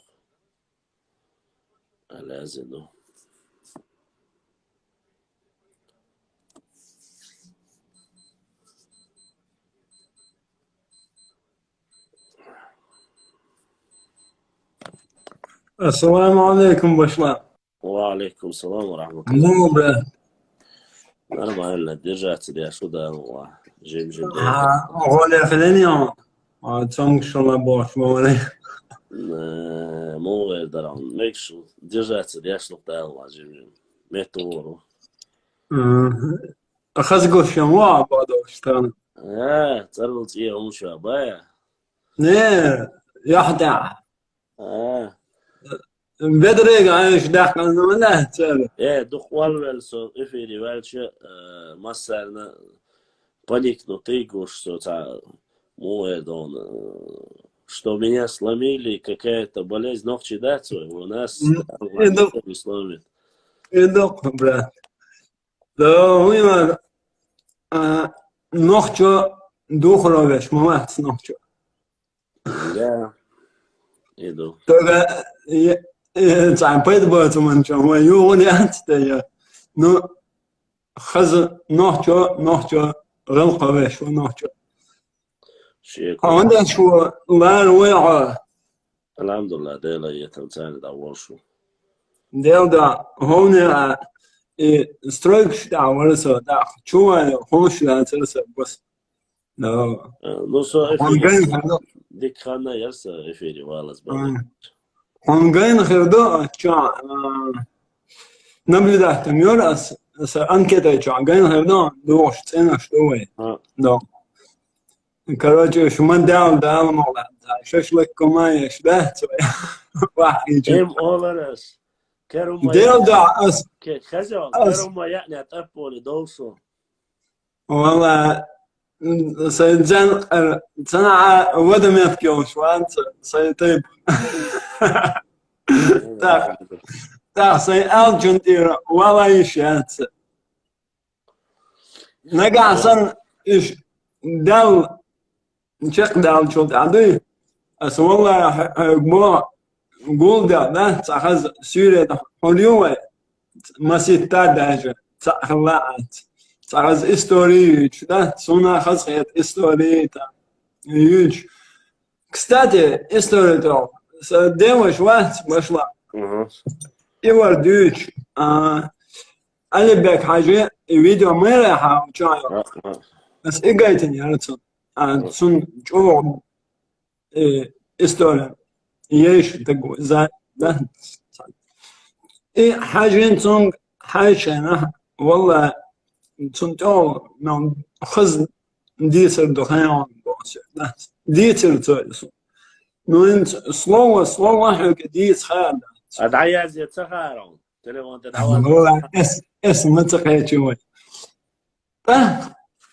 اتوبار مخنات ونحكي دايخ الماء لا اتع امام شمال كتلو خايش да. Это бисенболчар амину баарцо. Это мягкое, бисенбол, старейший. Знаешь, что сделай? Ты ее хонгурмовай, а дева шуцаба. Мода, мхарден мосиоти. Вот, ахказ экран хайцана и записать ей видео. Сун скинуть ей.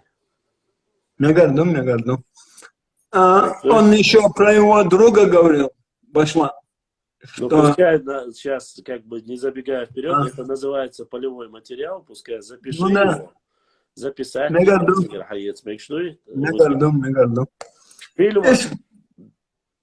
Дитирцо. Дигдо Эли, и хакки записать, и хумдия мечтуй. Да, мало.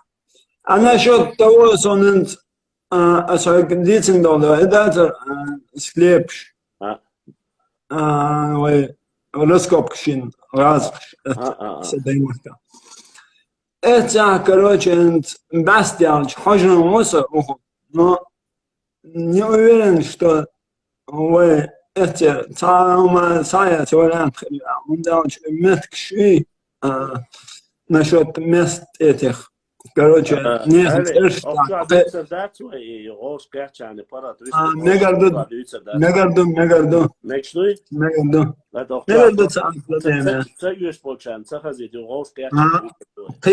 Китесо. Мегарду да. Инц YouTube платформе بس والله خايش صار لا بديش كذا بود ديال دا صون ألسم خميت Ну, Хагнур Баришем, да, Аллах. Нас найдут. أسألك ما أنا سأشاء أسيوم رياح فيديو تعشي أس نقصن بديش كلا في تاريخ كلها تا أبس ده وينش بلبو وينش بيرك وين هو يختار وين هو أس اقرأ كونتنت ما يريس مشلا أس ناقشكا شيء جرجو ألدر شو أنا просто подписаться да и вещь да باش даже изадин да прикинь ну да ايش цена поддерживать вот награда а так хороший начальник да والله we are a chance وقلا ستريم شات كان دناتنا ستريم شلطته كان قاعد ютуберши, блогерши, он улетел. И Али прервался. Али, у тебя, походу, со связью совсем плохо. Верующий, связи верующий парад.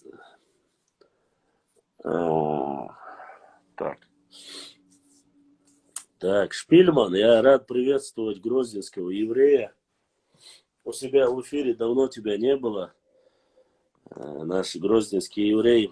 Хотя, в принципе, ты и понимаешь чеченский язык, но все-таки мы, как знаем, тебя многие спрашивали, старая гвардия возвращается.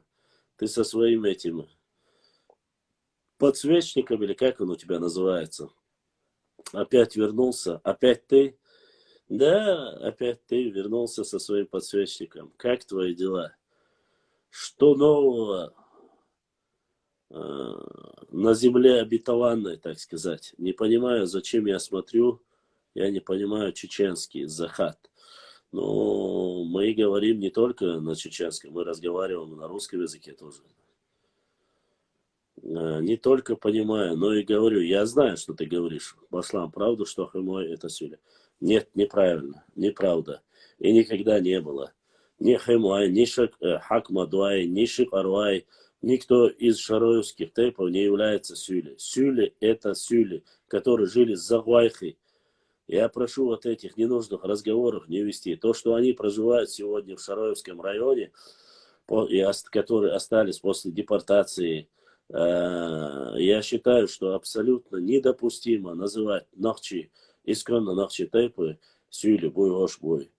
И Химуай, и Хакмадуай, и все они в основном сдали ДНК и Шайнцов Лукцевича, Вайнохчи, Олман, Тейпниш, оскорблять тебя, что отречание, и дичь очень баш у нас. Замах и дать. Ва алейкум салам ва рахматуллахи ва баракату. Так, отправил прямой эфир.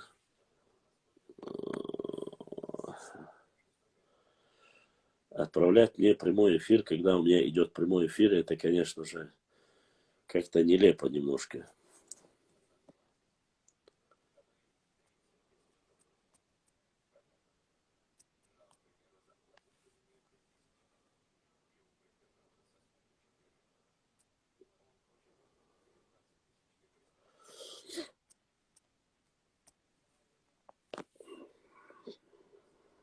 Где прочитать? У Ахмада Сулейманова прочитай. Расскажи, как обстоят дела, что говорят плагиатчики. Плагиатчики начали немножко перебираться на национальную кухню Нохчи народа. Ну и, как всегда, фарганят свою нефилинную работу, работают по нордийской траектории. Все так же ведут свою работу, честно сказать, я не удивлен. Все так же ведут свою работу, все так же мы их разоблачаем, поэтому мы абсолютно не переживаем.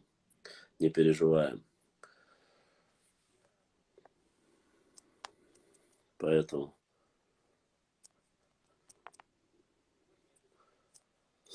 Ой.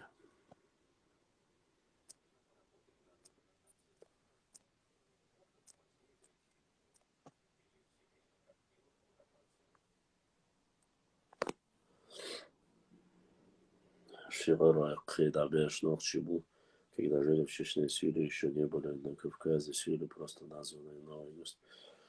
Асбах Шарвара Оняха, Тана, именно Вайнахчи Тайпна Шаца Сюли Тайпдат. Сюли Шишеш, Сюли Буол, Ца Яхдатюш. Они Сюли, они абсолютно нормальный бусул бабушвай, бусул безребу. Поэтому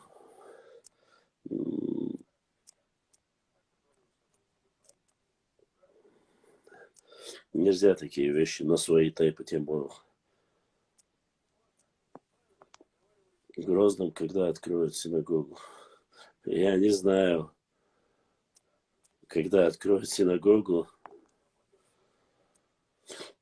Я не занимаюсь такими вопросами, честно сказать. Да, я знаю. Это, конечно же, провокация, ни больше, ни меньше.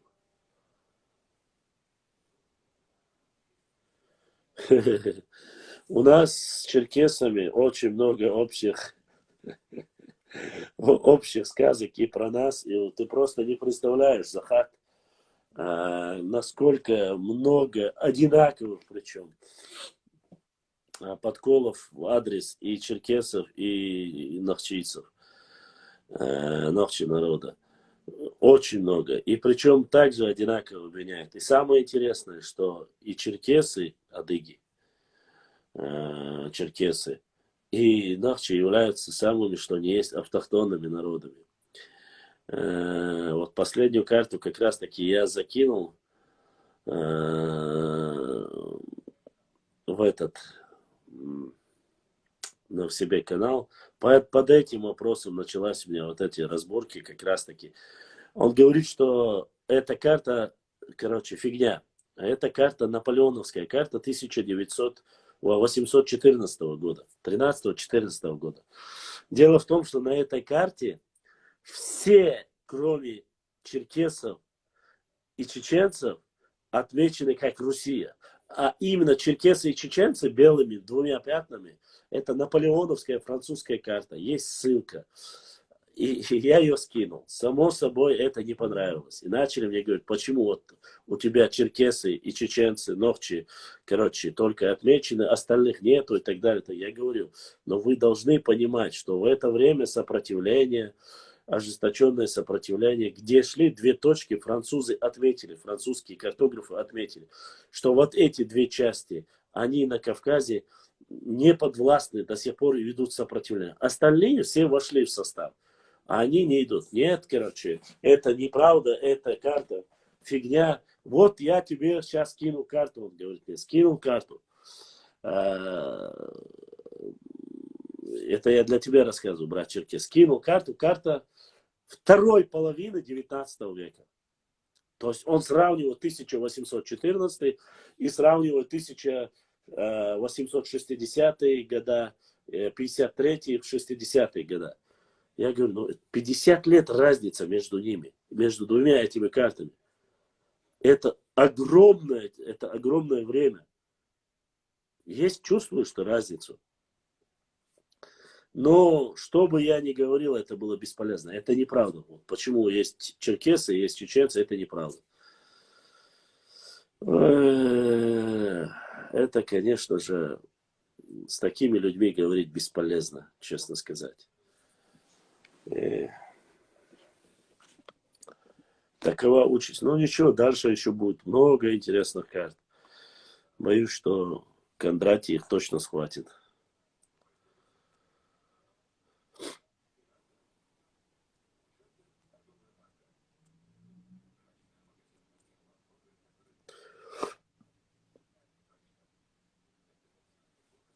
Так, что... Так. У меня такое ощущение, что им сценарий, один автор пишет сценарий. Я слышал недавно, что ногчи с Индии пришли. Про нас соседи то же самое говорили, что мы с Индии. Да, конечно. И про Индию тоже говорили, и про нагайцев тоже самое говорили. Много. Я говорю тебе, как будто бы дублируют и вам, и нам пишут. Один сценарист пишет просто-напросто.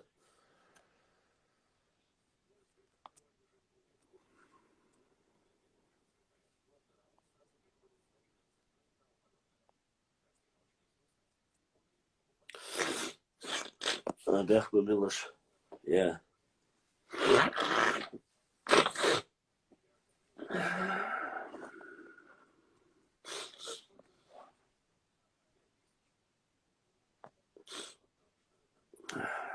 Странно, где этот Маршу, где Тигр Львович, где все?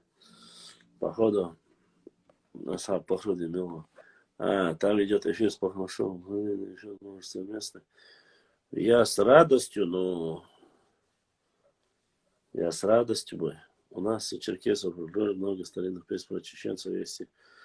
Про Шейх Мансура, как говорится, мы знаем, кто мы, и они еще не определились. Но у них, правда, у них своя какая-то сказочная правда.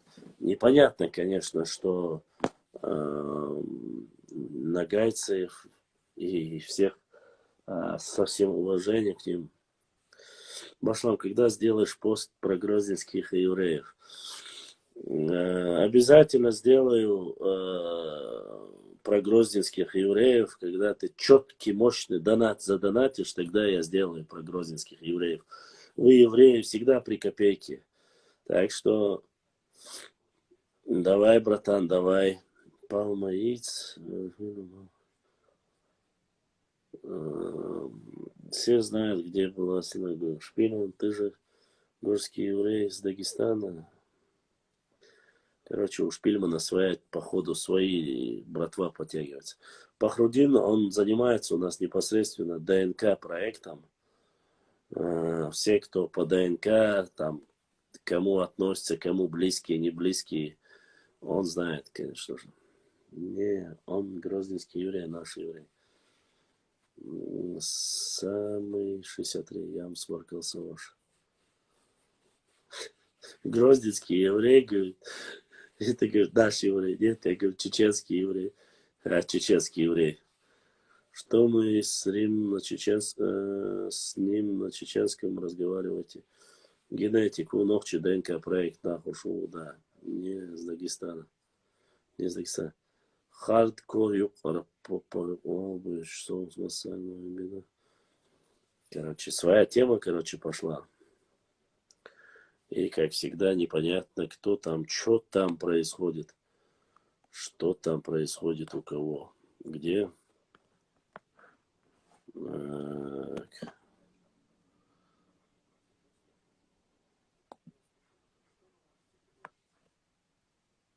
Как говорится.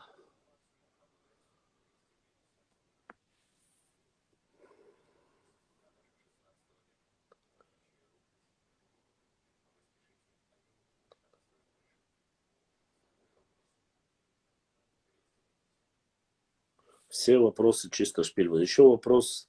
Ты тему Аланов обсуждал у себя. Мне все-таки интересно. Все-таки кто тут Аланы?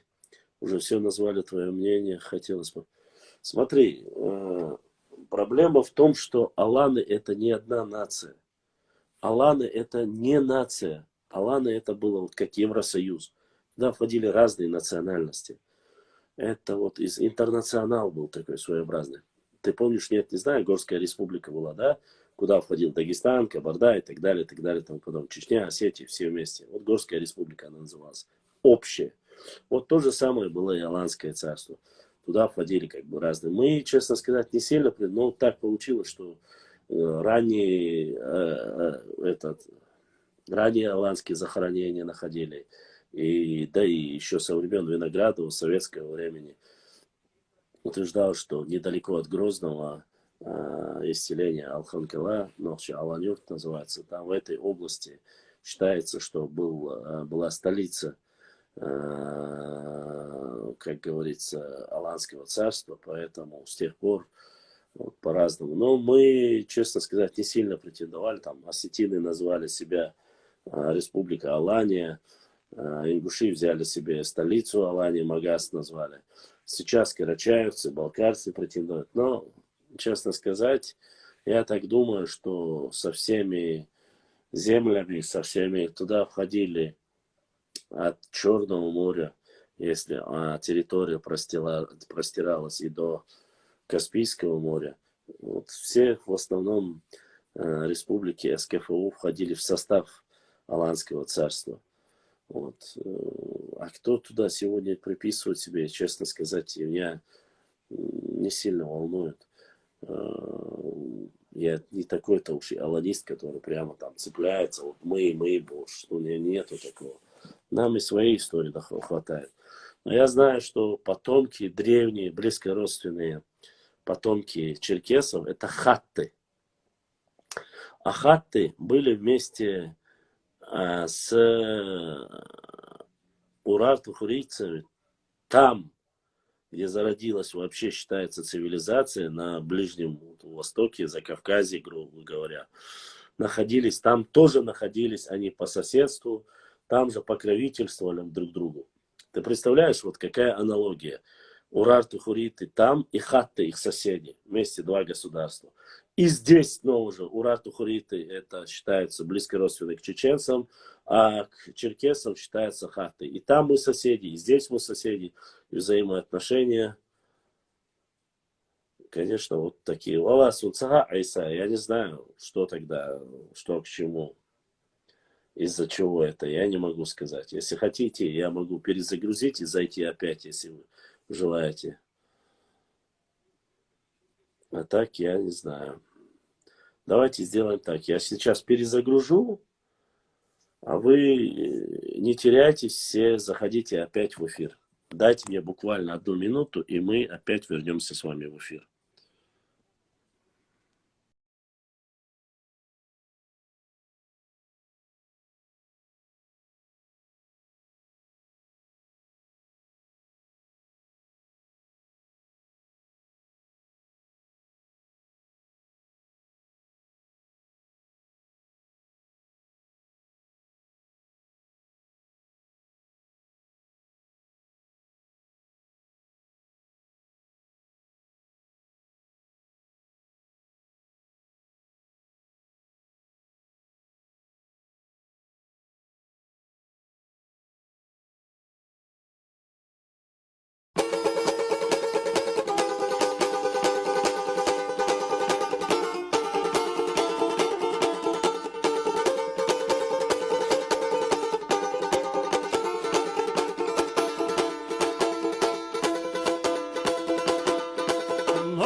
Борзяхканчо босавина Якалимо шемахарца виджанжира гаттина Нана силли нахабилла илли ала векалвина Нохчи махках берах дина дозулдина Нана силли нахабилла илли ала векалвина Нохчи махках берах дина дозулдина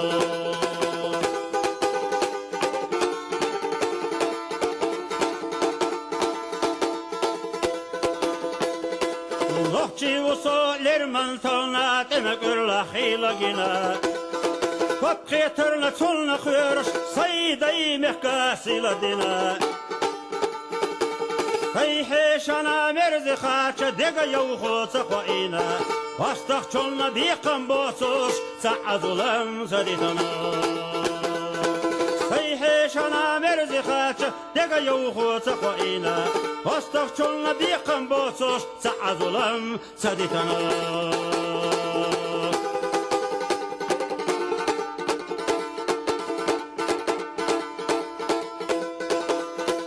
Нохчи усо машрқи суждай мехкаца тобудина Сонная март wasal геттер қацахиетж сайхервина Сайде да қаца курдосуш тадисита юқ ехкина Азап хюгулай хюлачул леттавалар езахилла Сайде دا قزا كردو سوش سدسيتا يقيقنا عازف بيغو ليخلو چلت فلار زهلو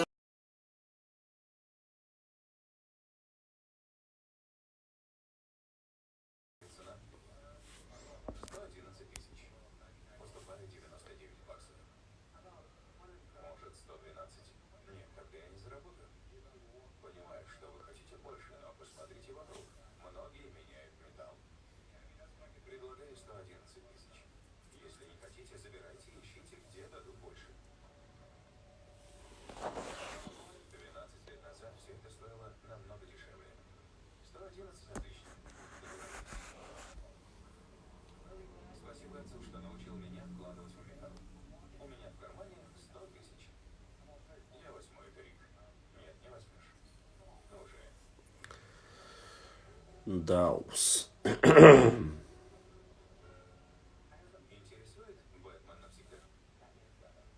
Да, я по образованию историк. Ну, извините, значит, что-то с Инстаграм, я не знаю. Про тейпы в эфире я не рассказываю, я про них печатаю. Мне пришло уведомление,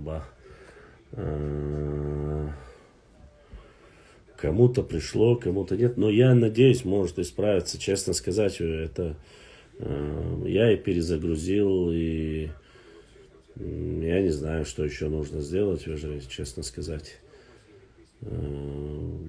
Сделал все, что мог, как говорится.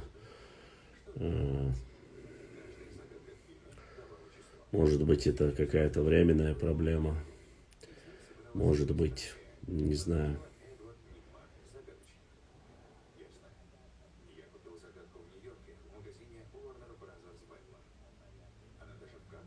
Наверное, не знаю.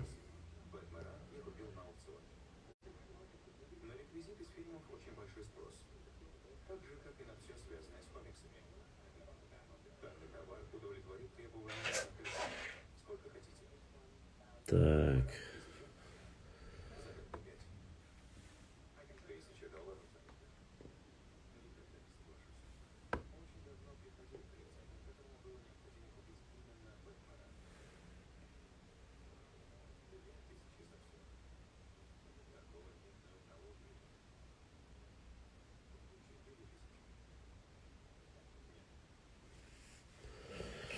У меня никого не видно в эфире. Ну что ж поделать. Если есть, есть, нет, удивляется. Кто захочет, зайдет, может быть, увидит. Не могу ничем тогда больше, что поделаешь. У меня, я перезагрузил алейкум салам, сделал все, что мог. Как получилось, так получилось. Да, у меня историческое образование. Да, может быть, все работает четко. Все тогда чеченишь. 35 показывает. Мы тоже, кроме мушлама, никого не видим. Кроме меня, пока в эфире никого нету.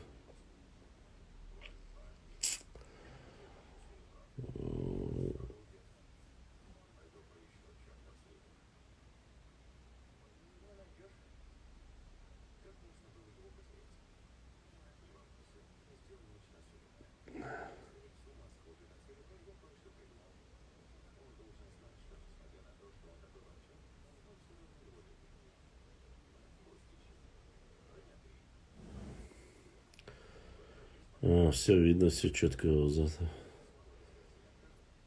Бузбуртана вообще нужен. Не, Бузбуртана я не потянул. Ты что?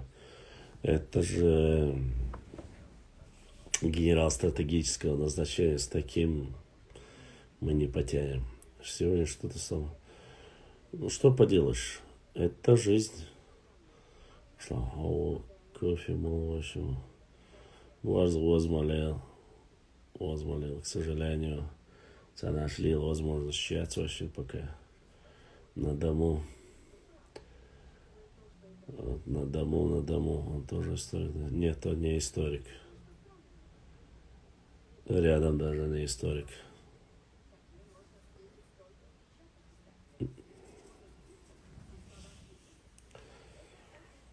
Насколько я знаю. Вот так вот.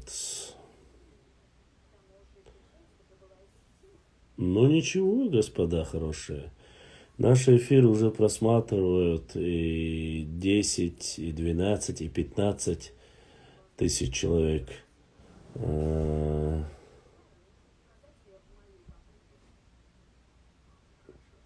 Поэтому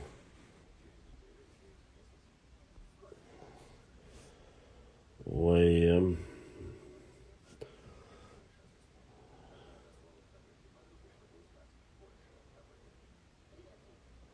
ну, про донат, когда говоришь, они пропадают. Машлам. И ботх дикег без фото арпаса. Джафар, я его сейчас ищу.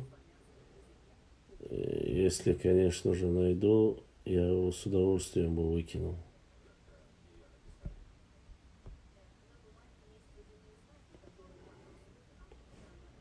Но это гнида. Это гнида.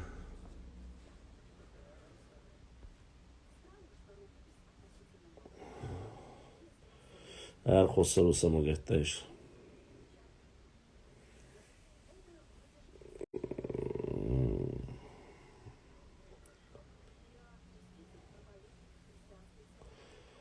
Туфтолог, да? Адам Чикаго. Адамов в Германии с Чикаго очень много. Походу, Адам очень знаменитое имя. Но мы...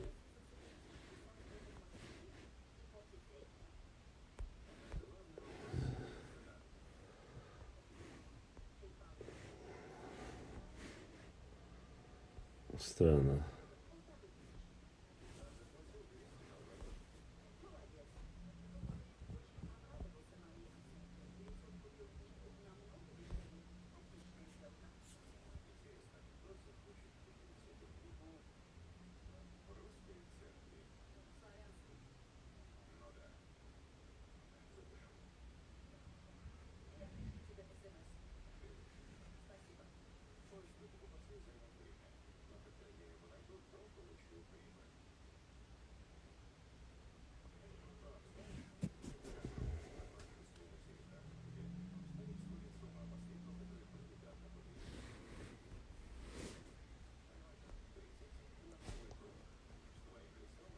Так.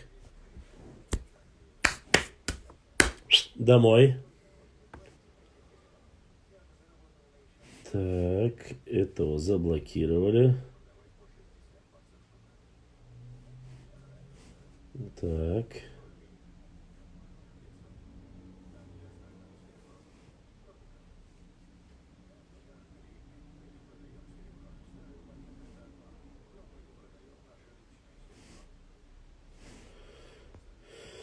Все.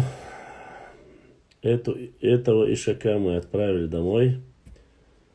Следующий. Желающий есть кто-нибудь еще?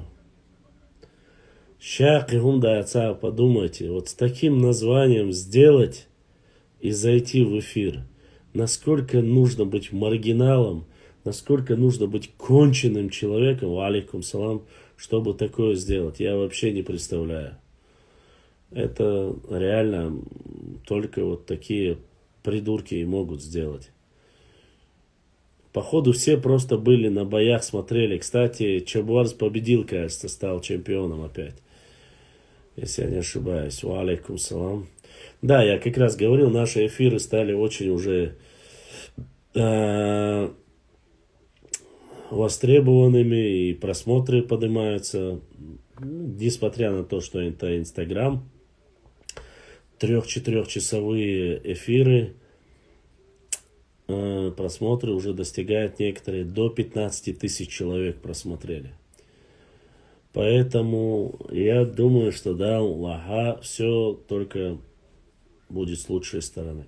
Конечно, мы на этом ничего не зарабатываем, конечно, нет ничего, но подписчики добавляются, у нас становится все больше, четкие вопросы идут. Это очень положительная динамика, и это очень хорошо. Чем больше людей будет знать свою историю, чем больше мы будем подтягивать себе подписчиков, особенно те, которые не имеют доступа к сегодняшней, так сказать, к родной своей библиотеке и так далее и тому подобное, это очень хорошо. Это очень хорошо. Валикум салам. Чинхо, ДРС, Хилоша. И что нет сегодня 250 рублей дает нам.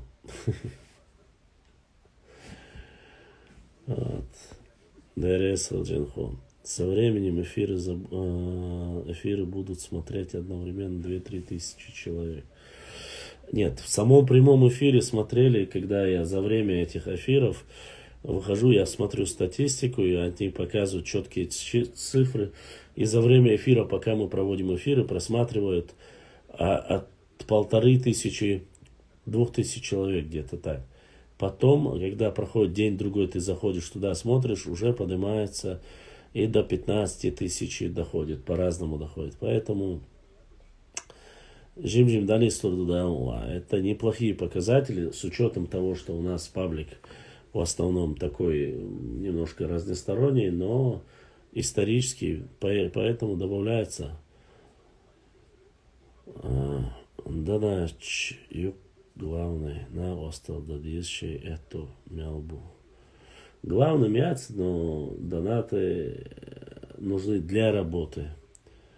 Они нужны для работы, чисто сказать. Поэтому у нас есть пару документов и пару книг, которые нам нужны для того, чтобы их опубликовать и чтобы они о них знали,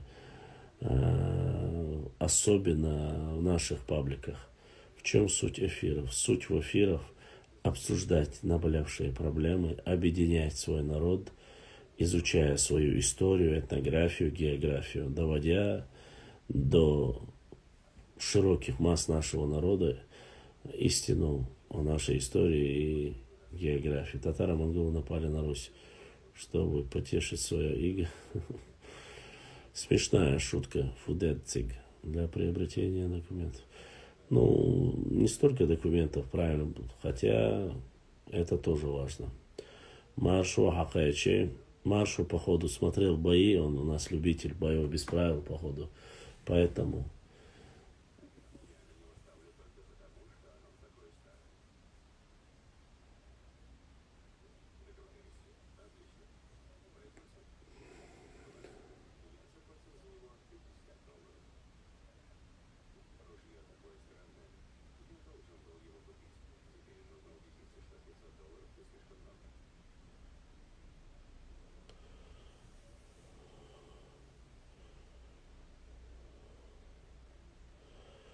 О, норнийцы, ларискины сосиски подкатывают опять. Аллилуйя. Блокируешь. Они, бедолаги, создают тебе новые липовые ники. Для чего? Вот, делайте свои, я не знаю, Башлам, как думаешь, документы времен Кавказского до сих пор? Конечно. Конечно, они есть, и они есть в доступе, и просто должна быть возможность знакомиться с хорошими людьми, знакомства. И, конечно же, это все однозначно будет.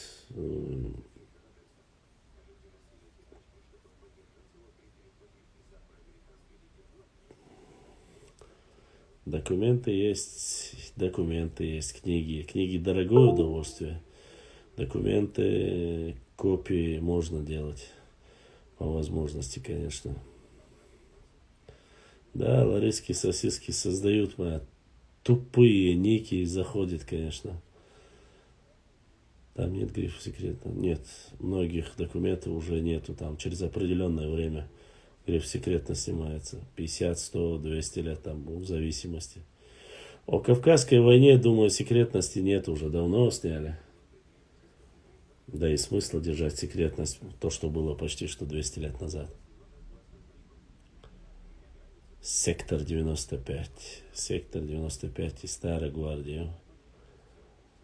Поэтому...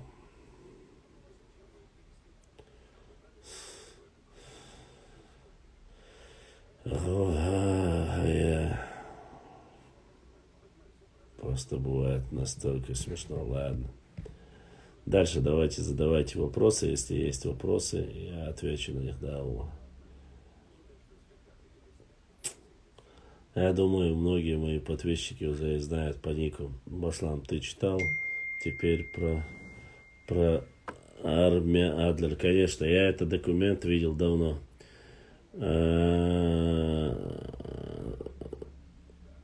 И задонатил Зелимхан с таким ником, точнее, с сообщением «Бисмилля Вайбалхан». Вот такой донат прислал брат Зелимхан. Зелимхан, да, Саадуэл, Будыснак, Эзешка, Сауду Ахкаил, да, Вайбалхан, да, Азурдухуни, Башлам. Без них сам у них игдать. Ну да, конечно, они могут рассказать столько всякого. Можно просто угорать. Нацик школу шпер. Я Дэн Элисханов. Валикум салам. Хайн Карин Ковчег. Да, я нашел. Я же Ковчег ищу. Я не пропустил твое объявление. Нет, объявление. Я ответил на твое объявление, конечно. К сожалению, я немножко забыл, где я его искал, чтобы я искал Ковчег, но у меня ориентировочное место есть, где он находится. В книге Абадеева указано, где находится Ковчег. Надо просто ориентир поймать, где он говорит. И мы туда пойдем искать, копать. Многих проблем с эфира тебя не было. Правда, когда я думаю, нужны диалоги с людьми, которые разбираются в истории, и было бы неплохо на правительственном уровне поднять этот вопрос. Ну, во-первых, нужны диалоги с людьми, которые разбираются в истории. Например, в какой истории? Что ты хочешь узнать в истории? В какой истории разбирается? В своей истории мы прекрасно разбираемся. Это раз. Во-вторых, кто у вас вообще, я не знаю, кого ты представляешь. Для начала представься, кто ты такой, откуда ты, чтобы говорить о каких-то философских разговорах. Муслим Ламро ты написал. К какой национальности относишься, что ты хочешь знать конкретно. Задавай поконкретнее, не надо философствовать, не надо здесь мудрить, говорить, задавать историкам, не задавать историкам. Вот, конкретно что ты хочешь знать. Про нашу историю мы прекрасно разбираемся. А что касается, я не знаю, какой ты национальности, назови свою национальность, что ты конкретно хочешь узнать. Если я не смогу тебе ответить, тогда уже одно дело. А так мы уже и на уровне историков, и на уровне правительства этот вопрос поднимали и разоблачали. Хотя только и делаем, что разоблачаем. Дальше что тут... Поэтому я ничего не удивляюсь. Что касается историков, у нас мы приглашаем и историков, и археологов приглашаем, и мухаджиров приглашаем. Всех приглашаем, общаемся и говорим насчет любой тематики. Ну, людей, которые любят заниматься демагогией, и там просто какие вопросы, такие ответы, понимаешь? Людям, что когда они заходят, задают вопрос, я отвечаю так-то, так-то, так-то. Вот. А сидеть там... Прошлое нельзя изменить, сказал физик. А за что нам тогда деньги платят, выразился уже историк Зуртанов. Ну, смотрите, 6, 7, 8 уже ников, пустых ников зашли, которые просто понятно, что это не мои подписчики, что это левые аккаунты просто зашли. Ну, нацики это уже устарелая все тема, хорошее, уже видимо. Все схавали, уже проживали и выкинули. Да, на официальном уровне еще с 11-12 года говорили, отправлялись письма.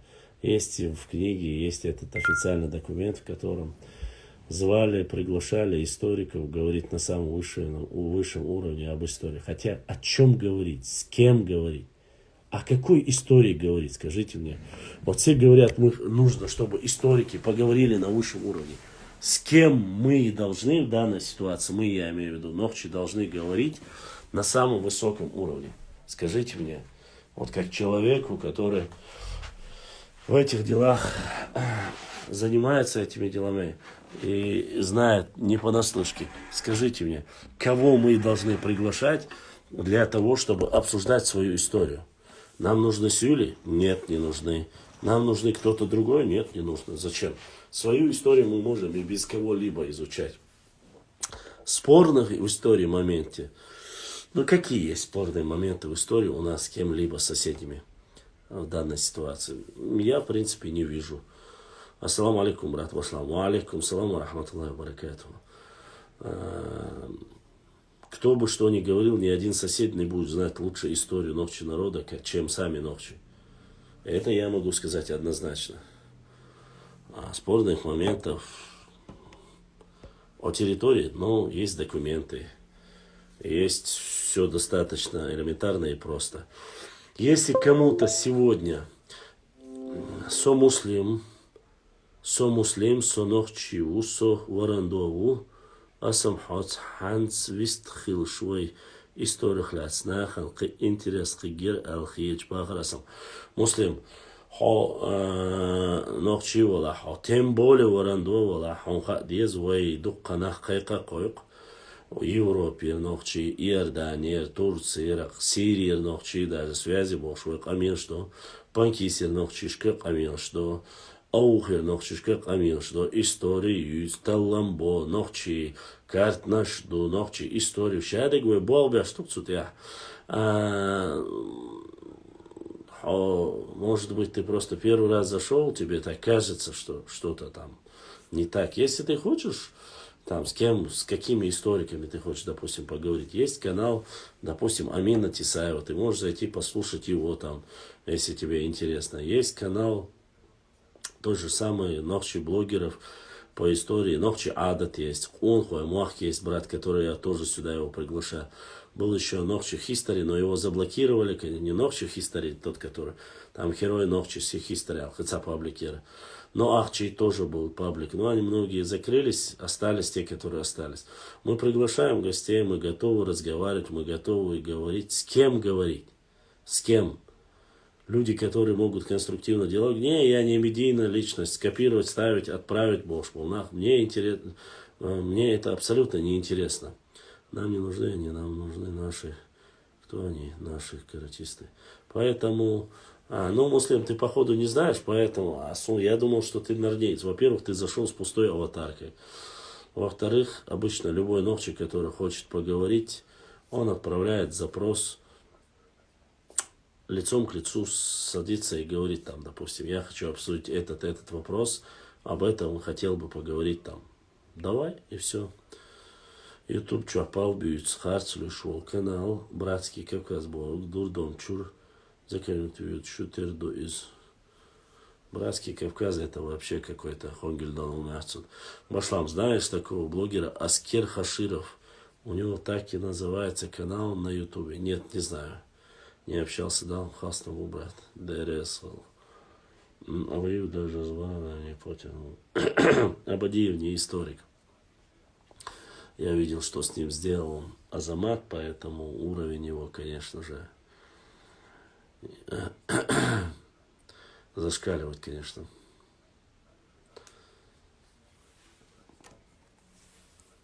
Но у нас всегда открыто, у нас всегда есть доступность, возможность каждому написать, поговорить. Никаких проблем с этим нету. Просто поэтому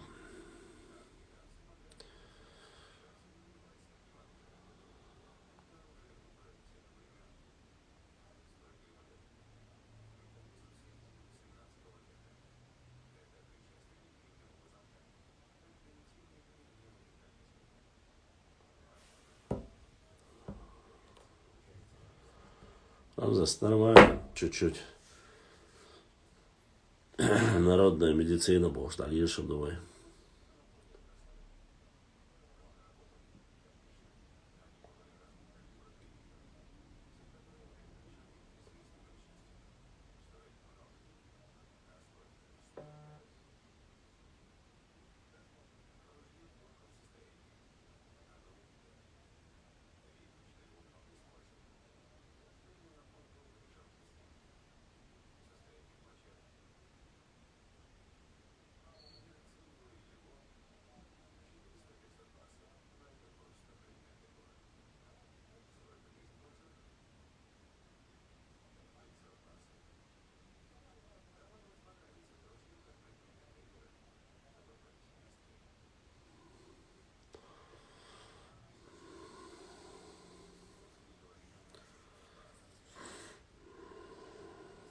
Дерез хожу.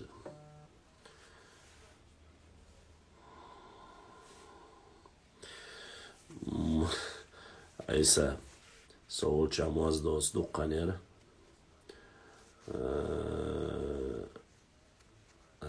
Tarwaşu أوخ يردوين دعواوي أنا تموخ دلسون واوي أنا чисто بسم и موخا مولشا чей مولشا шташу пока дикий хирду дамула.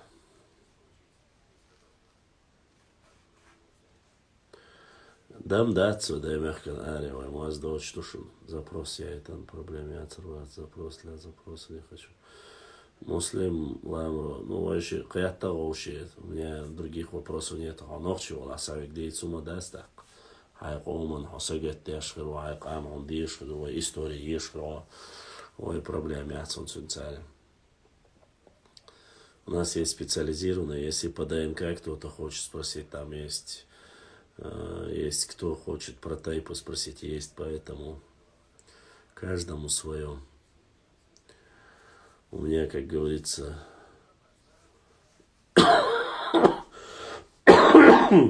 у нас, как говорится, у каждого свое направление. Вот, молодец. Но у нас очень много интересного в будущем. Я каждый раз говорю, что интересно, и выкладываю понемножку. Так, есть очень хорошие, очень пару документов. Ждем, наверное, амин. Будем ждать, когда появится, как говорится.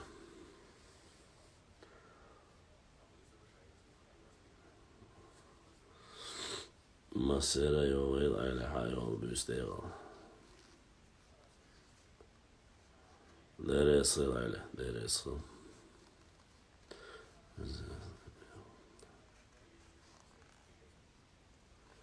Ночью 31. Это остальное от них уже дадан, герш, никш, и что ж. Даккетейпно, что ж. Первоочередно 63, а остальные это уже, которые от них появились. Герш, никш.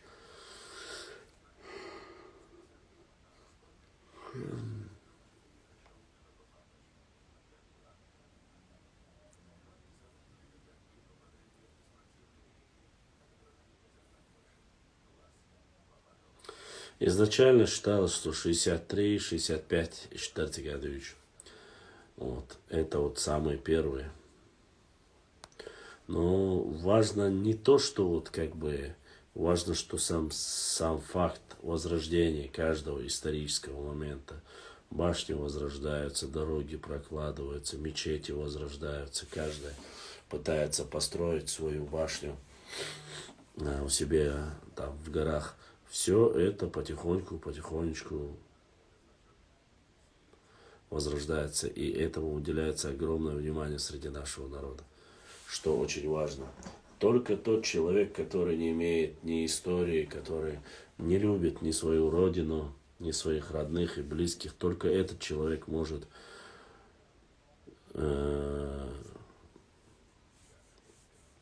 нести чушь о том, что это все не нужно, это не важно, что это старые традиции. Какие традиции? Какие старые традиции?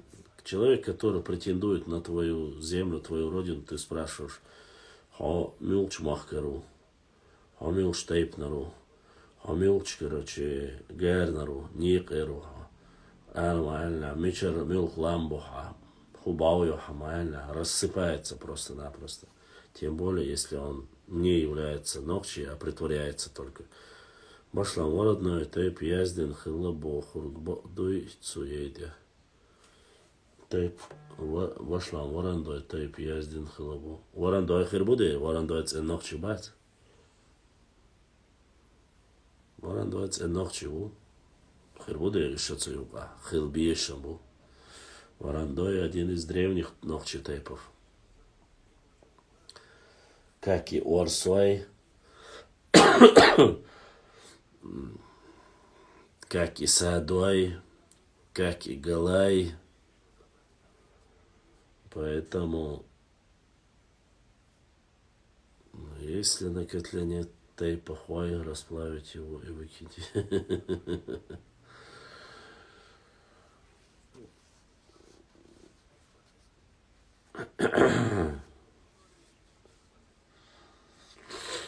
Анохчи и Ламра, что за тема? Затуумса,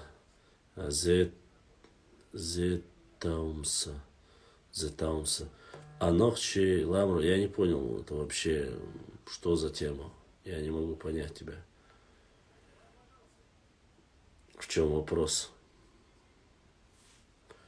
В чем вопрос?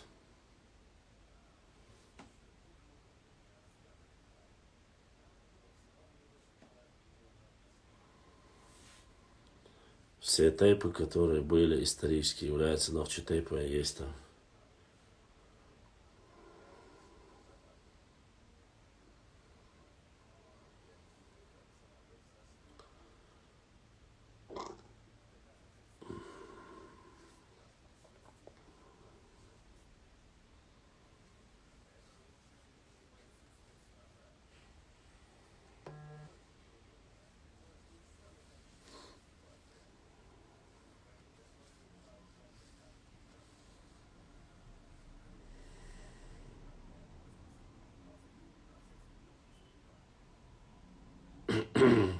Водер.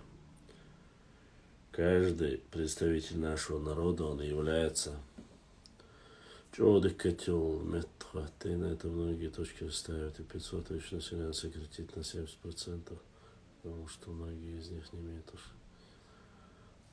С чего ты это взял, Макар? Абсолютно неверное суждение.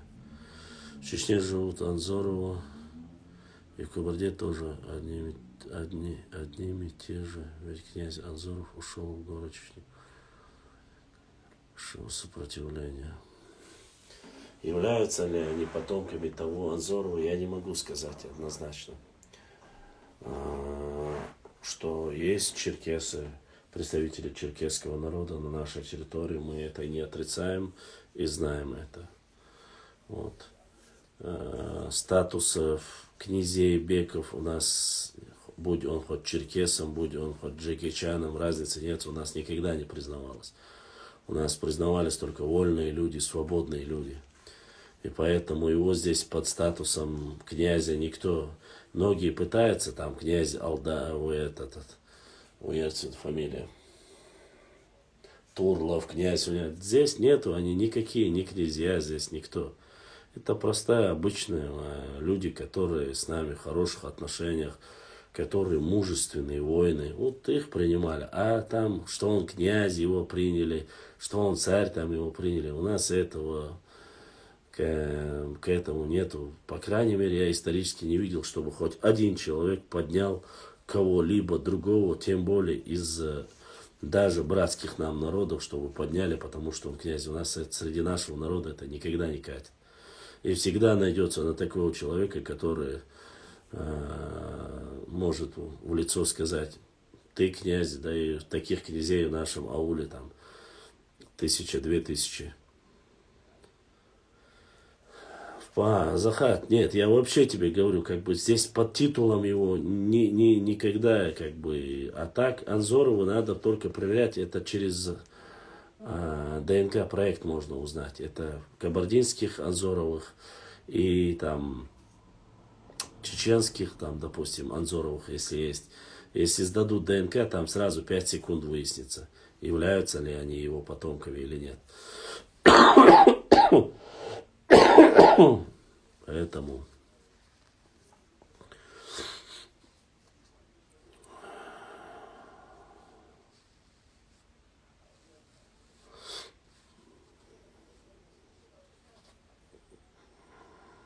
проблема не в том, что титулов нету, брат.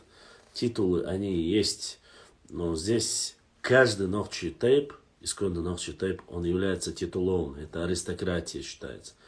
Его они знают от 7 и выше имена своих предков. У них есть родовая гора, у них есть, у некоторых, ну, есть одно, а у некоторых даже 5-10 сел. У них есть и башни бывают. Ну, из-за войн многие башни, конечно же, были разрушены благодаря, начиная от Тамерлана, заканчивая царской Россией. Хотя нет, заканчивая не царской Россией, а теми, кто вот последние две войны там тоже постарался их уничтожить. Амин. И они то же самое, конечно же, сделали. Поэтому, а так, если у тебя есть гора, есть село, есть башня, есть все, то скажи мне, что является отличительной чертой каждого аристократа? Это надел земли и так далее. Это все есть у исконных ногчий тейпов. То есть исконные ногчий тейпы это те, кто обладает реальной территорией и этой родиной. Остальные, кто там братские отношения, кто нам брат, кто там остался с нами, побратался с нами, это на плоскостной территории, которая проживает, у них есть здесь и дома, они живут, но таких людей, некоторые пытаются их преувеличить в количественном соотношении, но их очень мало. Что они считают, кем они себя, генералами, князьями, я не знаю, честно сказать. Я тебе говорю конкретно о нашем народе. Советский Союз, конечно же, многие эти вещи как бы уничтожил. А так, я считаю, что является важной отличительной чертой аристократов. Большие наделы там, и так далее и тому подобное.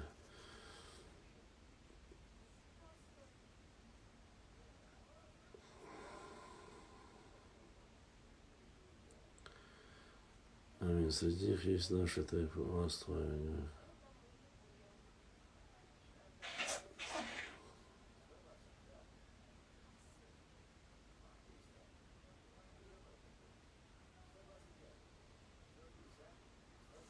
Так. Жидкий беш. Шпильман.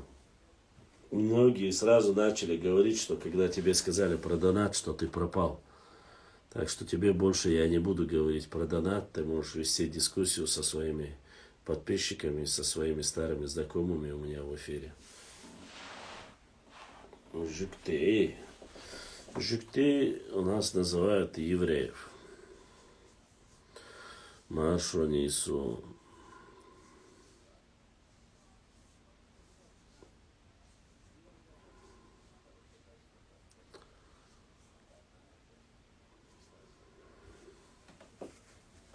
Ты же выключился. Я перезагрузил эфир, потому что многие начали говорить, что в прямом эфире не видно, запросы никому не высвечивают. Но это, видать, какой-то глюк у самого Инстаграма. Башлам, Юахил, Ейбах, Куайвай, Луам, Чинхо, Дауа, Уайлома, Уду. Обязательно. В этом году я хочу конкретно поехать. В горы буду ездить и на рыбалку обязательно. У аристократов Старого Света, так же, как и у чеченцев, не принято А сюсюкаться женщина в природном варианте. Ну, это да. Это да, это да. Ну, смысл ты понял, самое главное. Нет, у меня косячок, я же не раввин. Шпильман, когда вижу твой ник, сразу вспоминает кино «Пианист».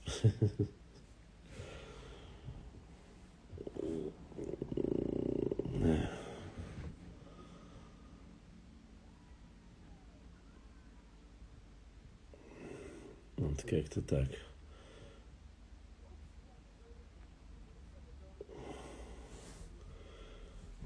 Чинхагулам, мовецер, хатхос. Чинхагулам, яма. Маршо, Чинхо, вацер гулам, яни. Чинхо, ни я не знали об этом. Куда ездишь на рыбалку? Захат, к сожалению, я никуда пока не езжу. Имеется в виду, когда есть здесь, куда-то здесь поблизости ездим. В другие места я не ездил. Хотя говорят, что там в Кизляре есть хорошее там место для рыбалки. Туда я не ездил.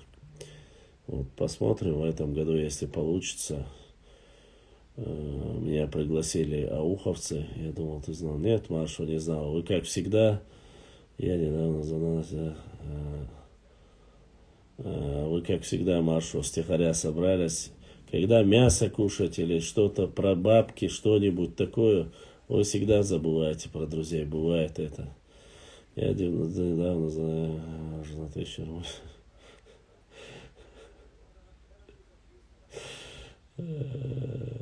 Кто там за Шпильмана? Хватит его мучить, оставьте. Ну что, прям по расценкам, рассказал Шпильман все. Мяса много нельзя. Ни много, ни мало я не ем. Вошла, я тебя просил зову в воскресенье ко мне, не говори, что не знал. Воскресенье ко мне это куда? Что намечается? Это такая привычка у Чанты. В казино, хочу поехать, я сам люблю рыбалку, говорят, там форель хорошая. Я не знаю, форель говорят, но форель лучше в Итумкали ловить. Ваша сюга, царолик ю, баснукаю, хасануцу, я, вестхуш. Там говорится об одной версии происхождения воевом. Муслим ламро. Муслим, давай сделаем так, я тебе после эфира мне напомни, в директ зайди, и в директе я тебе скину свой WhatsApp. Это WhatsApp, ты видео скинь, я скажу тебе, насколько это достоверно и насколько оно есть. Я в последнее время, мне прислали несколько версий с точки зрения религии, там, что мы там хазарский каганат, что в этом хазарском каганате мы были. Ну, такую, конечно, я не хочу называть, кто это, но это сразу видно, что это такая чушь, что появились там на равнине, потом поднялись в горы. Такую бериберду, конечно, еще поискать. Машлам, как ты думаешь, почему многие наши чеченцы не носят свои тейповые фамилии, например, как порой это Алерою? Но дело в том, что проблема в том, что мы, как народ, очень большой. Допустим, Алерой, как минимум, если я не ошибаюсь, как минимум под 50 тысяч. Алрой тейп не маленький, Алрой большой тейп. Это минимум 50 тысяч, а там некоторые говорят и до 70 тысяч. И ты представляешь, все они должны быть алироевы. Это большая путаница. И, во-первых. Во-вторых, чем больше народ, тем больше, как говорится. Я не говорю, хорошо ли это плохо. Вообще эти фамилии были же выдуманные фамилии, вводить фамилии. Оно принято это царская Россия била, как говорится, нам до прихода царской России у нас такого не было. У нас писалось имя отца и его сын. Другого ничего не писалось. А вот эти, то, что от тейпа фамилии начали брать, это вот чисто тема определенная, как говорится, наши соседи, они начали это делать. Но якобы, чтобы увеличить тем самым. Ну, допустим, те же Биноевых, ты представляешь, если их там 150-200 тысяч, 200 тысяч Биноевых. А как сделать донат? ЗТМУС МСА. Донат нужно зайти на мою главную страницу. Если ты находишься в Европе, там есть PayPal система, международная платежная система. Через него отправляешь сколько можешь, сколько хочешь. Если ты в России находишься, там есть ссылка на мою карту сбербанковскую. И кто сколько хочет донатит, и все. По мере возможности, конечно же. Не больших донатов у меня, как мы знаем, никогда не бывает. Поэтому ничего не удивляйтесь. Да, у вас сообщение, уже миллион сообщений айтын олғысы хубақ дейш ба мне. Ажмуни ажысы хубақ дейш оқу.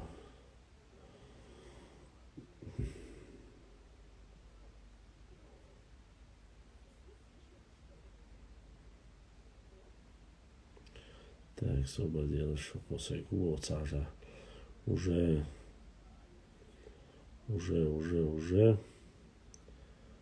Сколько послали? Сейчас я скажу. 9 сообщений.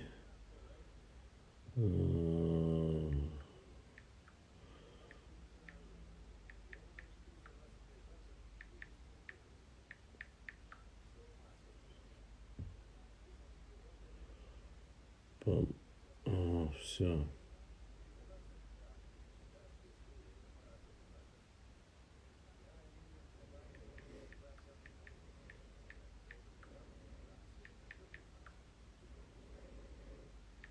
Так, soba делаешь? Ларисио, Лариасба. Ассаламу алейкум, самбусул вижри. Ва алейкум салам. Осман Ахматов.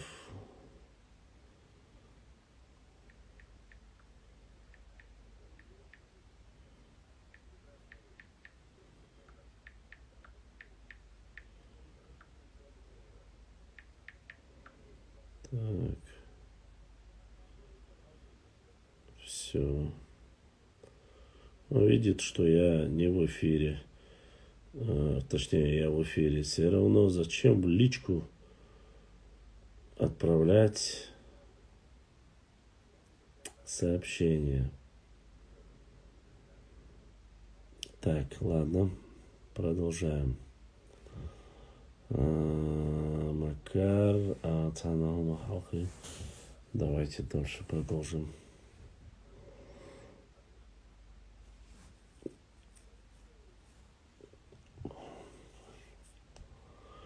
Ахматов, ДРС, Осман, ДРС, Оша.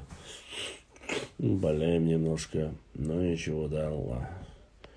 Назло врагам мы, как говорится,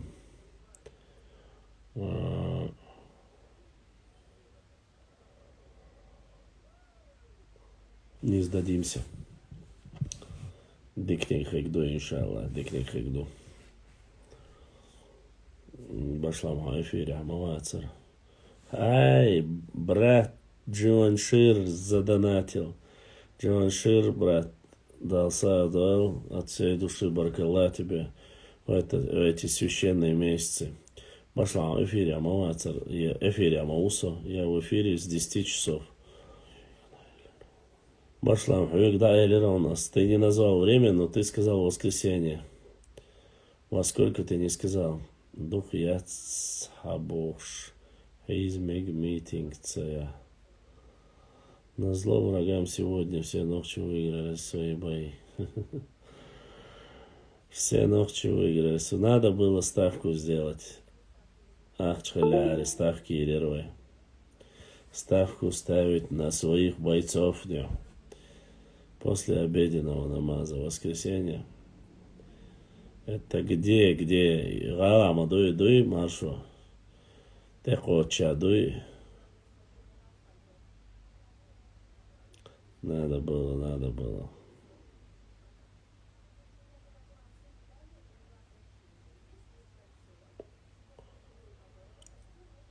Шпильман, наверное, ставку сделал, в любом случае выиграл, как у Азыма. Ставка Арам Брозер. Або сред. Да, ставка все вообще возможно. Сейчас это я так шучу. Конечно, мы знаем. У меня и нечего ставить. Я XBet, MixBet и вообще иногда так. Не ради денег, а вот столько, сколько ради азарта, я думаю. Я не ставлю, брат, я зарабатываю на криптовалюте. Но вы, евреи, вы всегда такие вы. Куда ни посмотришь, везде вы. Хитрые вы, хитрые. Ну, это не столько даже, сколько сказать, упрек, сколько суровая реальность.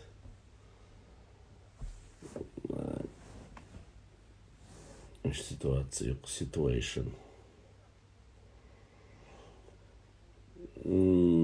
То, что мне понравилось, я сказал, брат задонатил через PayPal. Вот этот брат, он живет в Америке. Он живет в Америке. И несмотря в разницу во времени, несмотря ни на что, он всегда понемногу донатит и всегда смотрит эфиры. Настоящий брат. В тяжелое время никогда не бросает. Вот, хоть... Башлам, ты численность всех тайпов знаешь? Почти всех знаю. Азат, которого я знаю про в основном тайпы. Это не деньги ваши, сверток денег нет, это мой платок. Сверток денег будет у меня, когда ты, Игорь Львович, прошлешь. А так, сверток денег, Ларри, я бы сейчас такую колбасню бы замутил, четкую бы. Пока сверток денег у нас нету, брат. Каббала — это не столько психология. Каббала — это то, что отправляет далеко в преисподнюю и в самую жаркую ступень ада. Жирную точку в этих противостояниях поставил Бибулатов. Забрал пояс ICA у обидчиков. Пояс обидчиков троих ногчей, став первым чемпионом, забравших ACB, VFCS и ACA. Джанти, например, сколько в числах? Джанти не маленький тайп считается. Минимальное количество у них считается 57 тысяч. Джанти. Сколько их в реальности, я не знаю, честно. Я не Путин, Бауди, Энгно. Что там Путин сказал, я не знаю. Шпильман, ЧГТРК тебя с удовольствием встретит. Вацлава Ума. Зато я знаю, что выше ее нет. Потому что сам еврей. Шпильман. Хемой большой тайп. Хемой небольшой тайп.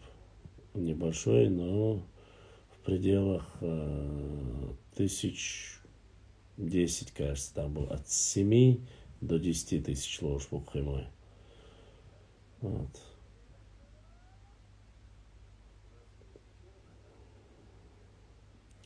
От Аргунского ущелья до Чхой-Мартана все наше. Да, от Дарьяла до Андреевской, до селения Эндери тоже наши, Ногчи. Варандуай не маленький тайп, Варандуай Сулумбек большой тайп тоже. Варандуай приблизительно в пределах 30-40 тысяч.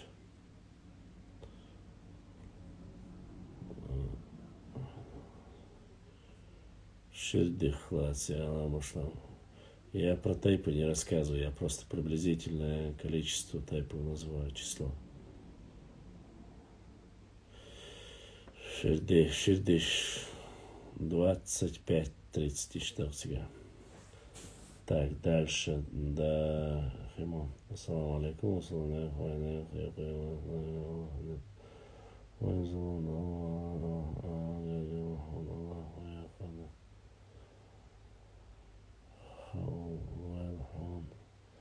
Ассаламу алейкум. Бусулнеха, вайнеха, юкибат лилби Аллаху. Нидслал хон вайнюк и злом Ислам, перечислить денчур. Амин, амин, эрдуй. Зум душ очень. Я Анна Эдиш Хлилсон, эрдуй. Ассаламу алейкум, эфир сохраняешь, ва алейкум салам, эфир я всегда сохраняю, если нету мата или что-либо, то, что не украшает или ногти, или голова. Если такие бывают эфиры, я их не сохраняю. Про тейпы не рассказываю, лица лекции, я не рассказываю про тейпы. Спросили про количество примерно, я только про количество сказал. Я знаю карате, айкидо, таквондо и еще несколько китайских слов. Молодец, уқойет, хуштхаба. Ям суац герганах бу. Жим заба шешвар, алмах етлаш, халх ешвац. Халх етарш дейдац вай. Юаз вяхши халх етарш деши юмш салил довы.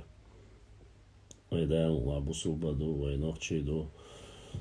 Война, такие вещи нас не украшают. Поэтому... Башлам, расскажи о горских... Ну, что ты хочешь узнать о горских евреях? Допустим, примерно. Горские евреи по разным данным. Я, честно сказать, считаю, что они с X века здесь. Но по официальным источникам считается, что они здесь, там, грубо говоря, там, 17-18 века. Поэтому... Я считаю, что вот те горские евреи, которые остались в Дагестане, в Чечне их сейчас нету, к сожалению, или к радости, я не знаю, но их почти не осталось. Последние разъехались во время Первой и Второй войны. Первой войны, до начала Первой войны в основном уехали. Вот, горские евреи. Взаимоотношения с горскими евреями у каждого были по-разному. Были и хорошие, были и плохие были. Ну, в основе я слышал хорошее. Честно сказать, я знаю не понаслышке. Те, которые жили на Московской улице, ее по-другому, кажется, Жидовкой назвали. Но это еще в то время еще рассказывали, как они бились. Место назначали, где встречались евреи и чеченцы для...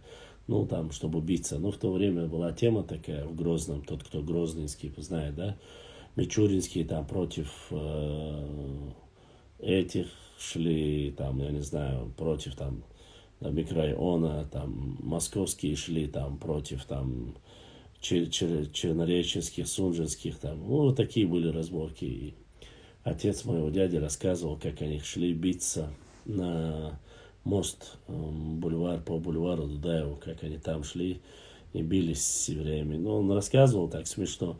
В принципе, жили очень хорошо, дружно вместе, весело жили.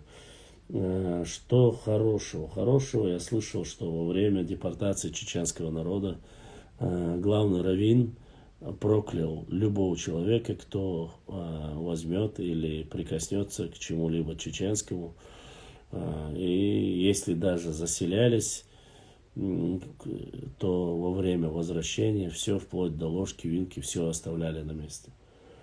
Что касается еще, и насколько я знаю, именно евреи, представители культурного центра, евреи поехали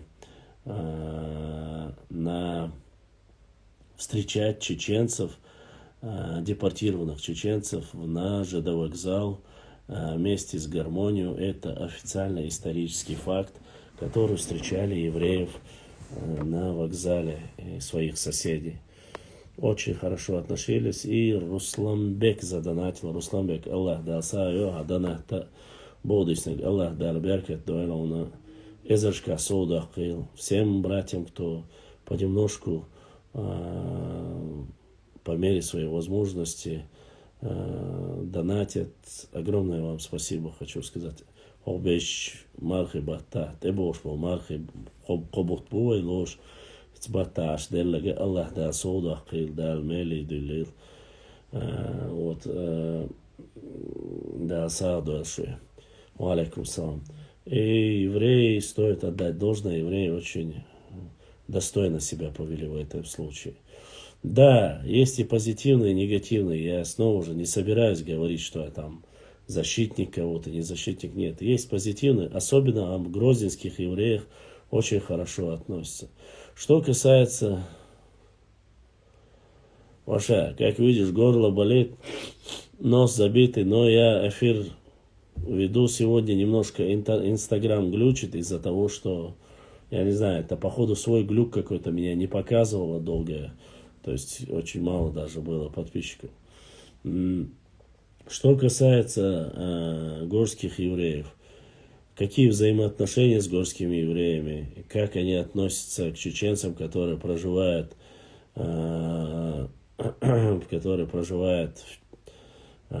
Израиле, уехали, увидели из официальных новостей.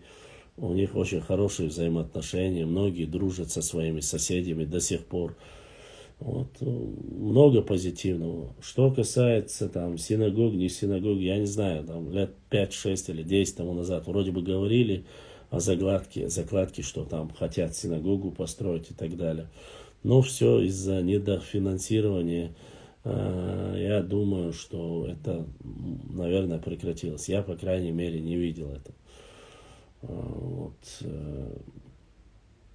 Прямо, чтобы сказать, и многие, те, которые общались и жили по соседству с евреями, они говорили, когда начиналась Первая война, они, некоторые предупреждали, не говорили прямо, но говорили, намекали на то, что будет скоро война, чтобы уезжали отсюда их соседи, пытались каким-то образом сберечь, но, к сожалению, получилось так, как получилось. На сегодняшний день из горских евреев в Чеченской Республике, наверное, осталось 0,001%, если остался. Остальные разъехались, кто в Махачкалу, кто в Ставропольский край, в основном все уехали. Вот, очень маленький процент, который там приезжает и так далее. Что касается, что можно еще сказать? Ну, вроде бы ответил на вопрос. Вот как раз таки жюкты, которые были в то время, я не знаю, почему наши этнографы, вот представители этих народов называли там тейпами, я не знаю. Может, тем самым хотели принизить и довести до нашего уровня. Я не понимаю, как попали. Ну, все вы знаете о Хазарском каганате, но не знаете, что возглавляли Хазарский каганат, точнее, стояли во главе этого Хазарского каганата евреи. Как странно, вы знаете историю, конечно же. Поэтому, почему горских евреев приравнивают к татам, ведь это вообще два разных этноса. Не знаю, их называют татами, их называют горские, это синонимом считается. Я не знаю, насколько это достоверно, разное или нет. Я прошу не путать имена таты, нир и нохчи. Это не имеет никакого отношения к евреям горским. Но что есть, то есть. Господи. Не хазары, я сказал, во главе хазарского каганата. Что хазары были тюркоманами, я и без тебя знаю это. Поэтому, алейкум салам. Давайте оставим про евреев. Это чисто как будто у меня эфир про только евреев. Все, конечно.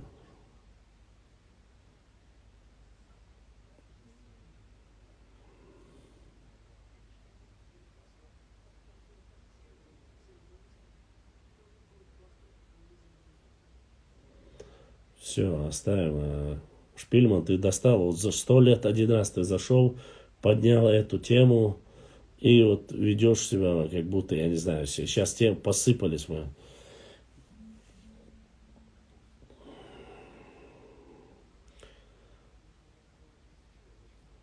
Нет, если вы думаете, что вот кроме них нет, такое же хорошее отношение было и у чеченских там наших, у наших кумыков тоже было, наших кумыков хорошие отношения. Их называют еще чеченскими кумыками, потому что они сильно отличаются от осетинских кумыков или от дагестанских кумыков. Отличаются, потому что по ментальности своей они ближе к чеченскому народу. То есть многие адаты они переняли у чеченцев. Они живут как бы на своем языке говорят, но переняли у нас.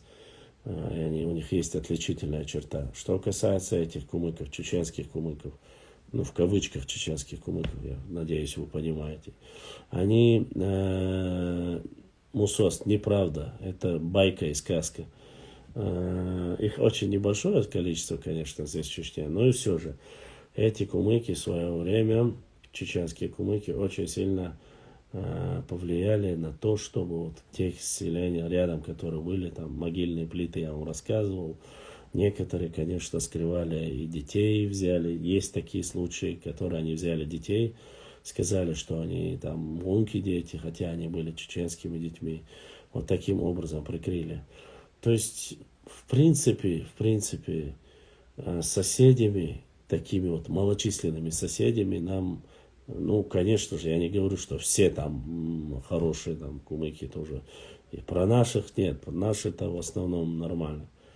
А вот те, которые чуть подальше, они начинают немножко там, чуть ли не вся Чечня была наша. Ну, у нас есть такие, конечно, и в другом месте. Вот, Мусост необычная фантастика. 55 я под прикрытием Мусоста, потом еще. С нами очень хорошие взаимоотношения у андийцев, дидойцев. Они в основном были. Вот единственное, что касается вот этой ситуации, закинутой фотографии, что когда Масхадов ехал навстречу, что андийские бабушки перекрыли дорогу, вот эта фотография, которая гуляет. Я не знаю, насколько это достоверная информация, но в истории, не знаю почему, в другой истории, начиная с Кавказской войны, и всегда нету, не говорится ни в одном месте, что они нас подстроили, подставили. Ни андийцы, не дидойцы. Дидойцы-то и так не были противниками нашими никогда. По дидойцам вопрос. А вот эта ситуация, которая якобы они-то перекрыли дорогу, не дали встретиться, вот этого я никак не могу понять, насколько это. Ну и честно сказать, вот по вопросу с этим казино и Амом тоже, конечно же, решение этого Бокова, который был председателем ЧССР, который отдал часть казино Ама и Чеберлоевских земель Дагестану, это тоже непонятно. С договоренности с Даниаловым он решил их передать. Вот эти моменты я, конечно, немножко не понимаю. Ну, каждый пытается урвать, наверное, для себя выгодное, и они тоже сделали то же самое. В прошлом, кстати, эти бабушки большую роль сыграли, реально они. Я не знаю, насколько это достоверно, но фотография в интернете гуляет. У меня нету доказательств, что это были они. Но слышал, что чеченские бойцы больше не будут выступать. А поп ММА бить, вот что за хап и так далее. Не слышал я такого. Я, честно сказать, не смотрел. Израиля.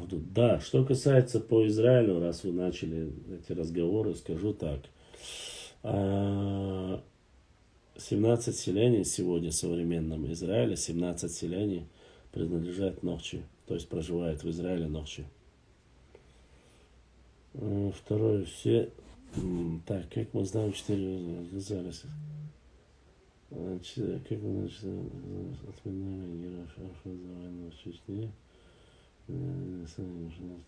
Как-то наши гражданские евреи. Знаете, я не нацист, да и быть нацистом нельзя по религии. Это невозможно. На Кавказе, в принципе, для нас. Но как так получилось, что за 2 войны в Чечне сектор, все видел, все четко, потом бах. Я не знаю, Абу-Гош, чеченский все. Нохчи или евреи из Чечни? Нет, Нохчи именно. Бакарбек. Только чеченцы проживают. Компактно. 17. Но вы должны понимать, что когда-то эта территория не была еврейской, Израилем не было. Они еще со времен мухаджирства перебрались туда. Нохчи с Израиля. Вот, Макар, к сожалению, с ними эфир я еще не проводил. Это мое упущение. Если найду кого-нибудь, с кого-нибудь из Израиля, очень бы хотел провести эфир. Башлам, все планета это наша ночь. Нет, вся планета не наша ночь. Я этого никогда не говорю. Русские евреи, идеалисты по всему. Ну, да, Ассаламу алейкум, Башлам. Алейкум салам. Арава. Машу вообще жиж где арава камел дяшваца. Ой, сарар камел дяшух. Социал это ваше. Хилу езару Башлам, да ламу, казадор мәждик. Келмес гдуды? А, Так, ласостыга. Сандина, Башлам, эфире вялосо. Да. Эфире вялш бог сам. Ёлк мәждик долча мохотинаш бог. Са провокатор удац лулар вян. Бог хот ридер нохчи ча ёлк мәждик я масса мета мәждик шмодот хайл. Ишт келар вялюксу дас. Если елку ставить там, где нету мечети, то придется долго искать. Да, лула хот, магася хот то езарюк и так. 1024 дуешь, 1000 с лишним мечети нохчичо. Да, да ламу, казадор, да. Башлам, бак ойлен дур, чу, я думаю, Он да, царизм. Шкуре хаши там хербацерте. Фарам ойлен дат. Официально не артиллерия, чувак, чувак, мацо. Главный вход, чего это румя, чворсо панах, главный вход, советика. Да, хазбу куза даже. Ава башан араген, гойч ишта датсонар, барикшн гоштек кедонар. Да, лаша. Машаллах. Да. Размязан. Да, вайн моц мехтен, да, нох чей чваш схазум каду, мехтен хердастати башла. Ну да, сейчас даже если покажи, многие не поверят, что и нохчичо адуяча. Bien adol мәждик ду инзреч о хаз хулиш санне хтера до чудич мәждик дат. Ну, цель буду мәждик шедик.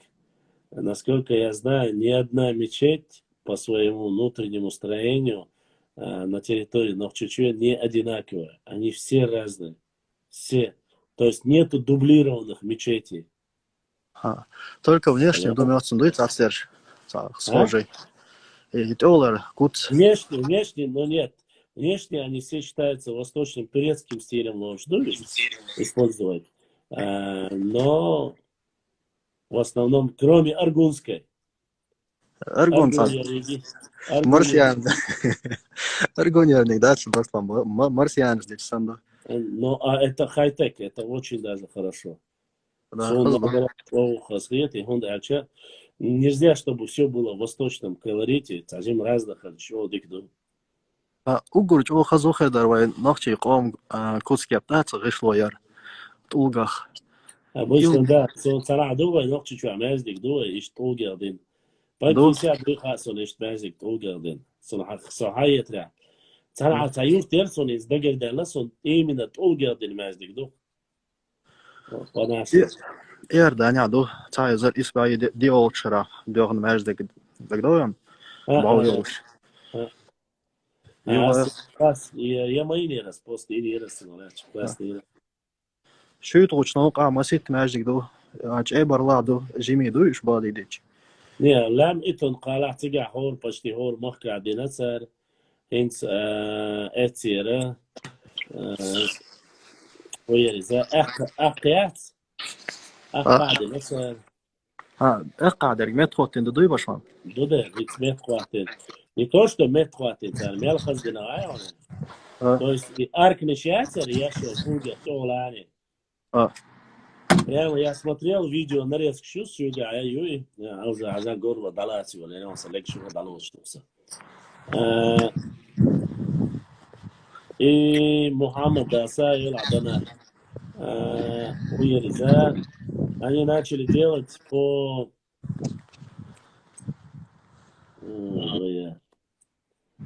Сайт Саудович Олег Шталецек сама. قاعدين дал метхот. Да. И вот эти нарезки делали, показывали как. На бок чхар бац, тук бац, бок чхар да баанца. Вручную и аркери мистяк оухульшил. И аркяц. Вручную и хумаяч, и горги, и заяхкан. И дечкштейн, халтакияш. Полностью твой по старой технологии делаться. Представь, да? Массу царства 40-50 стать чухо алыштмяз делаться ака. ما أقعد أو ذكر جنسار دش أنا دش برشة شيء خز شيء ده بأخوات ساعد الدين دول ماجدك ترمودنا ولا حد يحصل داشة هم دائما تسأح بينش دولش درسون شو حق ياز دعاتني تشوف عليين بولتوك بولنس يحلبش إيش شيء ديك متقات أنا بالخبير أحد من ريت جريون صار باشلام او я договорюсь, я горге договорюсь, я хаях кенчолт, я бух хаях кенчолт, я кечки пархили по проект хейтерцер лучшую сторону эрдукой. Да, то есть фактически моду Ханса они не сделали ту же самую мечеть по тем же самым старым чертежам. Да, башлам, дела. Знаесам хатух, нохчи чуд. Ахаеш мехта, жимжим хацауш. Сажим гайтеса, пегичнахан. Хабор бацев, де гамбургер, шни отсум штабел, линсберг бацев, Европа. Гамбургер, чизбургер, адил шайдаймак. Ширванис бол мәждик ча, да дерия бусулшна, да дия болсун, бусулнах, я да дагас де мәждик чувак, дела, гах бусул, так сау. Ширвани сайлак, да инда холбадик дейс. Бусулнахам бит смаберисун, иш размәждик ич. Дела. Башал.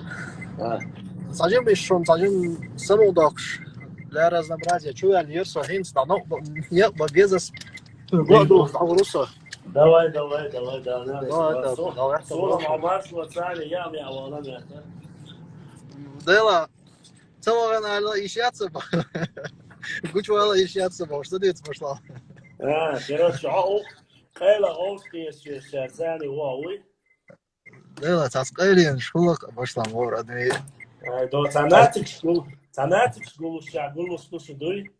Дела, башла. Охир хечам цаванон, цан мети, цан сайда. Соха, добре сай, соха.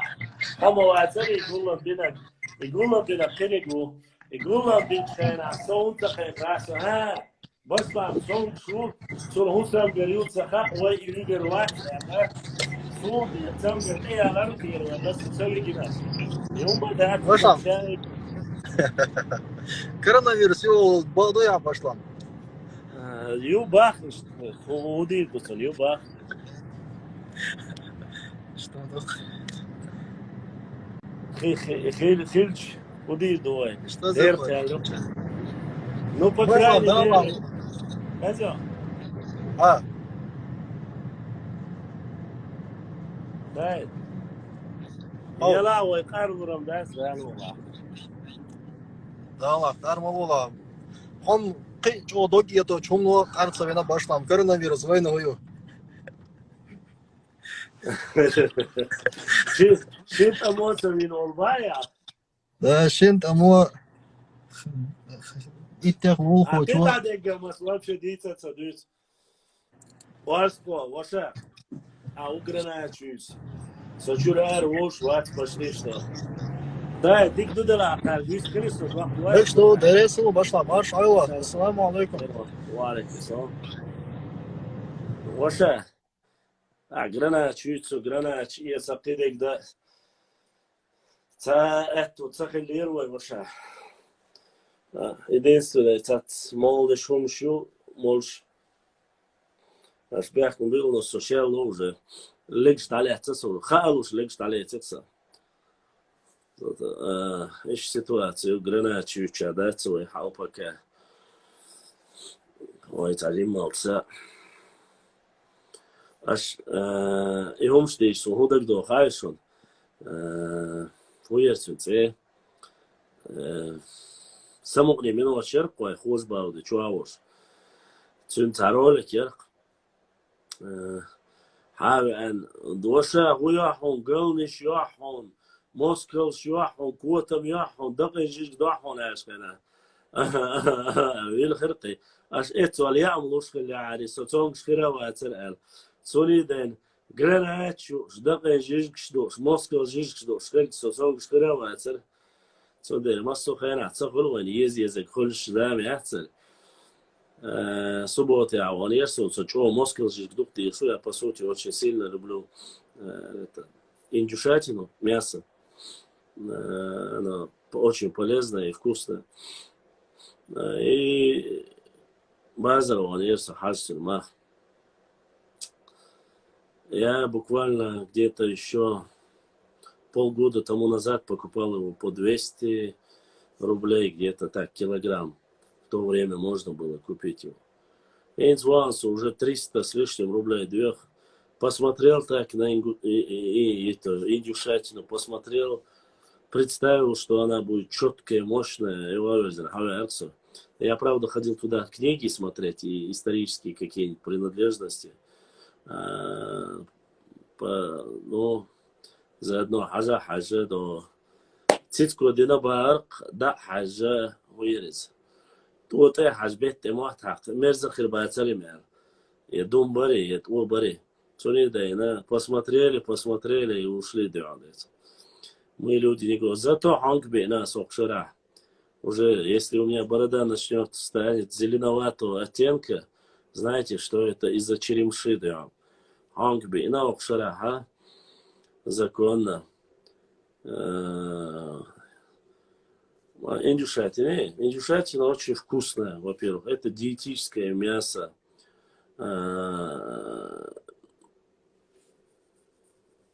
Это раз. Во-вторых, из индюшатины галушки бывают. Галныш, яц, ахар галныш. Москал цаня. Уф, я мялды кулаешу.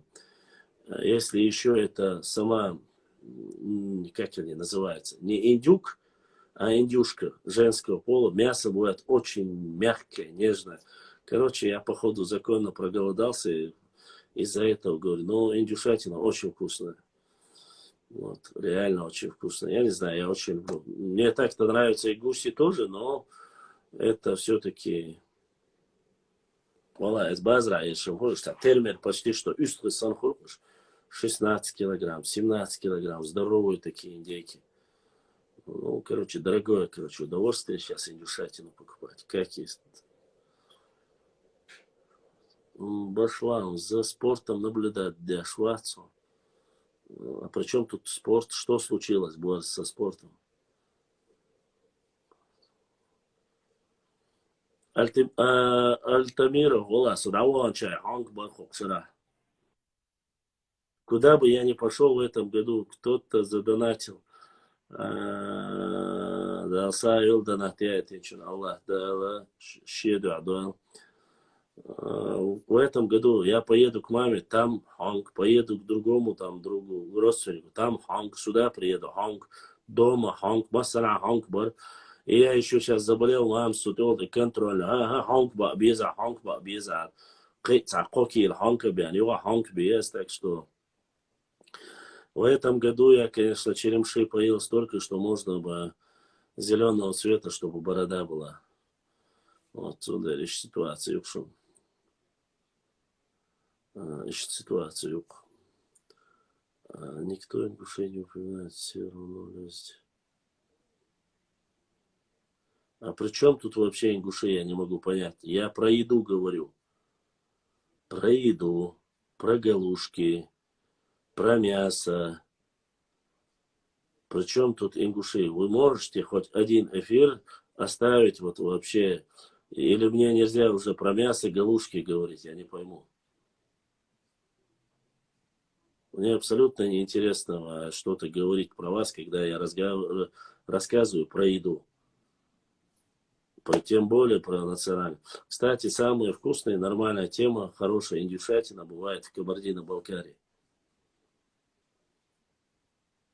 Реально, я вам говорю, серьезно. Раньше они были там по 1500 рублей, сейчас не знаю, сейчас они, может, дороже стоят. Здесь они очень дорогие. Вдоль дороги в Кабардино-Балкарии, когда ты едешь, по федеральной трассе. Там именно в Кабарде бывают самые вкусные индюшки.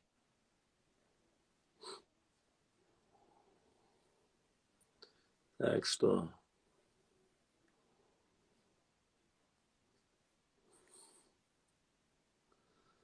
Ситуация. Нет, Ваша, не геномодифицированные. А что ты хотел? Индюки бывают такие, если хорошо откормлены. Моя бабушка, да, гештуацию, их надо уметь откармливать. Ахар, она их кормила именно кукурузной мукой, причем открывала им специально и горло прямо вот такие большими кусками, чтобы они вес набрали. Они очень сильно набирают вес, просто нужно уметь их кормить. И не надо, не обязательно геномодифицированного ша. Зря ты так думаешь. Не обязательно. Индюки сами, мужского пола, индюки вот такие, ну как индюки называют, не знаю, мужского правильно будет говорить. Они большие бывают сами, по сути. Рам Хельсинг, я пока болею, брат, болею. Ну, держусь, да, ага.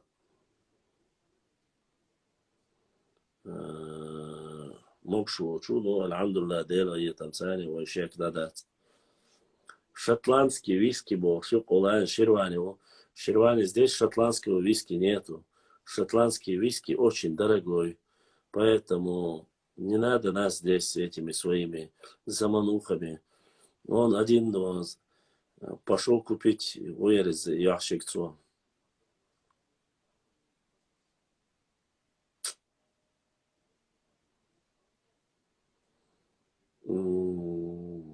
Как он назывался? Забыл. Хеннесси, да, вон, 2 года уже пропал. Поэтому ничего удивительного нету.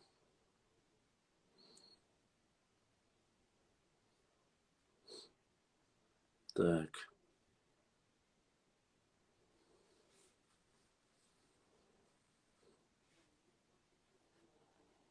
Дочь Мариарти, ДРС, братан, за поддержку.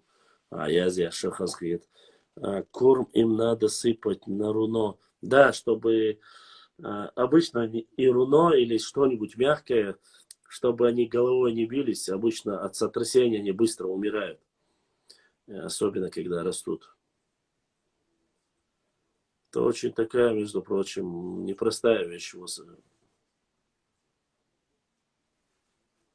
Историк Яковлев писал, да, есть такой момент у Яковлева.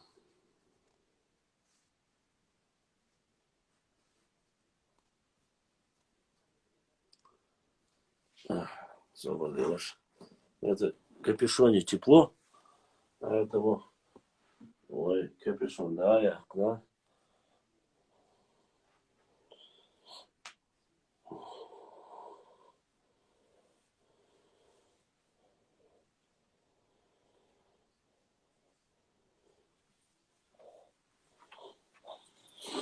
Ах ты ж, песте хусарюэ. Капюшон, ё.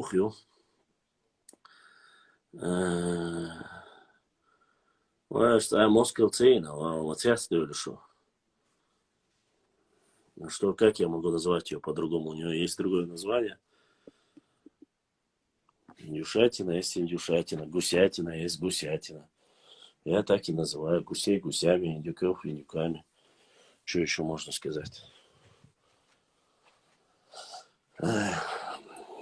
Освободилась уже. Надо чуть-чуть. Я это Бехондейцон. Чай пои надо поставить. Освободилась. Чайца в положение лезет. Аз уже начинается голос пропадать. Скоро точно королек птичка певчая бог дойти и смеяться. Стоило провести эфир, уже голос пропадает. Докундаться. Надо с этим что-то делать. Так. Мой чай. Короче, надежда у меня была. Не Надежда, в смысле женщина Надежда. Мне одна сестра обещала прислать хорошее, четкое кофе. Короче, видать, это кофе где-то в Финляндии тормознули. И не пить мне хорошего, настоящего, европейского, качественного кофе в ближайшее время. Да, приходится наслаждаться тем, что есть, как говорится. Взять воду.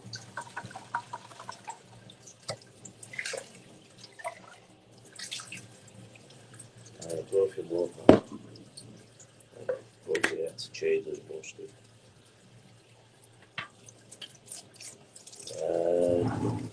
Голос, конечно, хриплый, но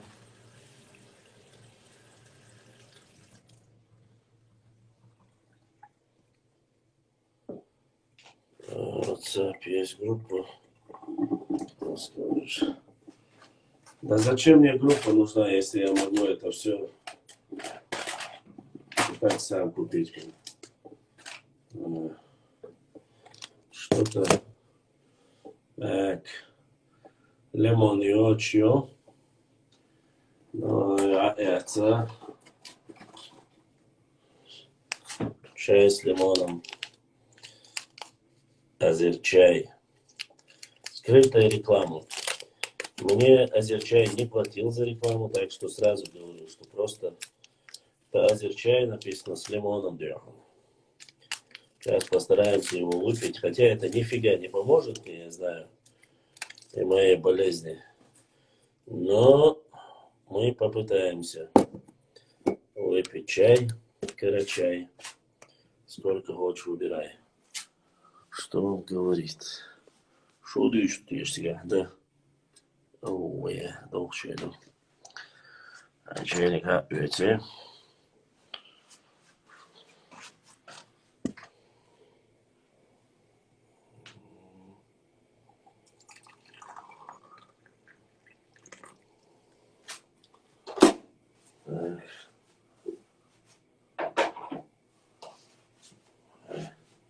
Это вкусно.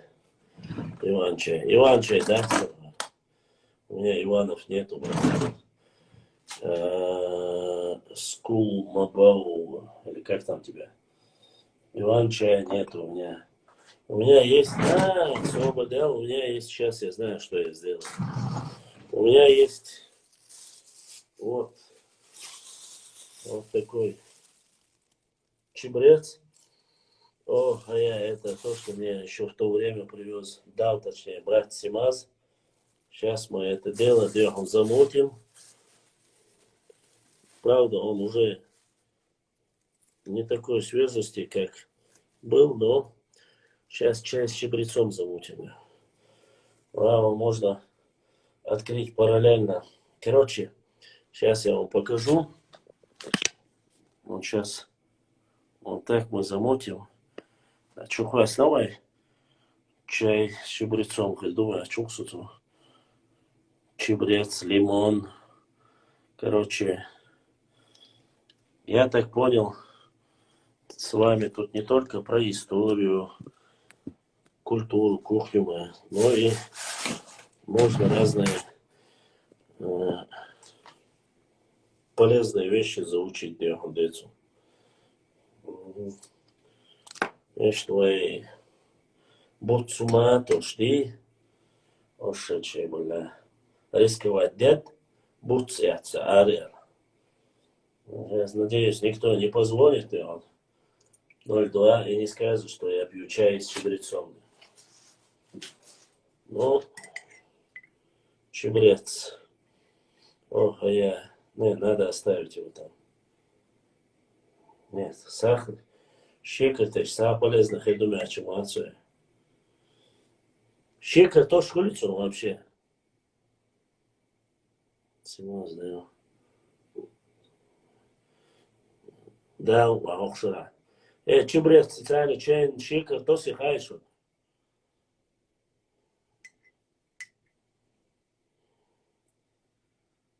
Зато смеются, все смеются. Никто не смотрит.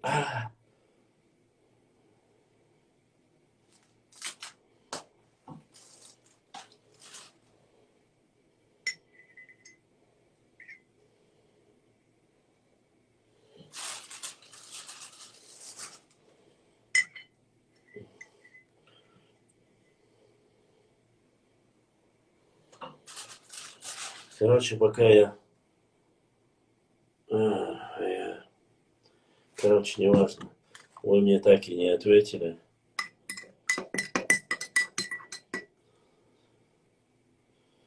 Я как-нибудь сам вот так попробую.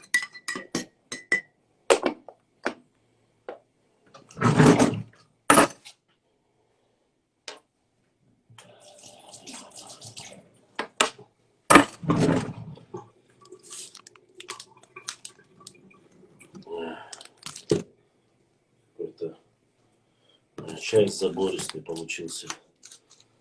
Что немного. Не пей пока, бах. Да я и так его не пью сейчас пока.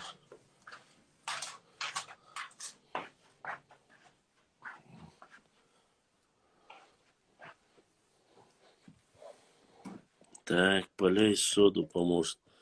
Попей соду поможет. Маша, что-то у меня масти нету, на голодную жену, так баса, желудок пить. Баса, пяс, яц. В винах, судером, в винах. Самый лучший дарб. Господа, я с ума цвел, чем можешь усадим лег штахетит. Я чай цани, а потом отдельно, отдельно его тарю сюда. Термокружки я тоже заварю, подожду сейчас чуть-чуть. А так запах бомба. Ассаламу алейкум. Что известно вам о народе андийцев? Относятся ли они к аварцам? Нет, не относятся. Насколько я знаю, не относятся ни по одежде, ни по языку. Сейчас я уже не могу сказать, поскольку говорят, что сейчас некоторые уже переняли. Но в историческом плане андийцы никогда не относились к аварцам. Я не знаю, почему сейчас приписывают, хотя это их личное дело. Но ни андийцы, ни дедойцы не относились к аварцам. Они везде по историческим справкам идут как отдельный народ.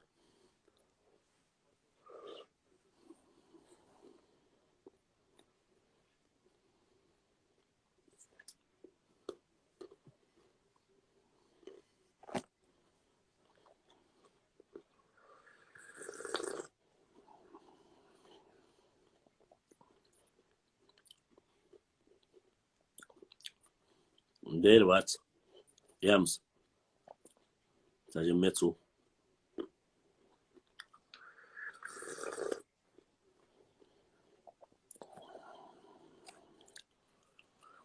И андийч ночью бубо. Сумцара и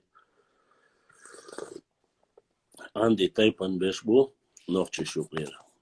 Но Анди кама иш ночью бац.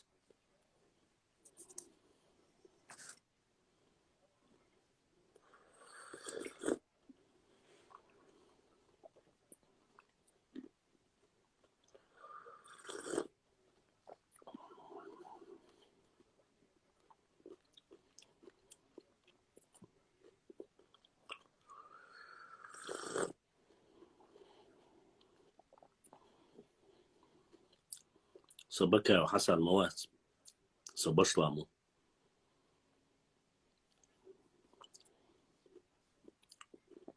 Хасана своя версия, у меня своя версия.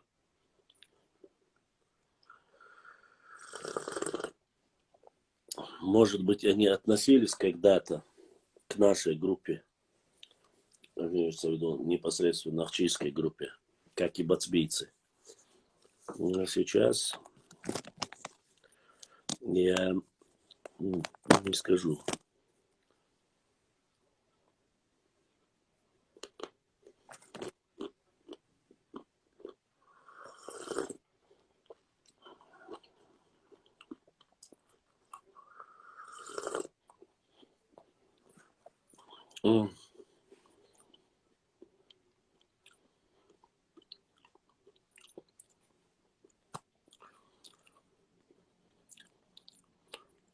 Есть андийцы ногчи, это правда. Was war hal uach so se quartet audre hatsa der nas und so der hayach nirse.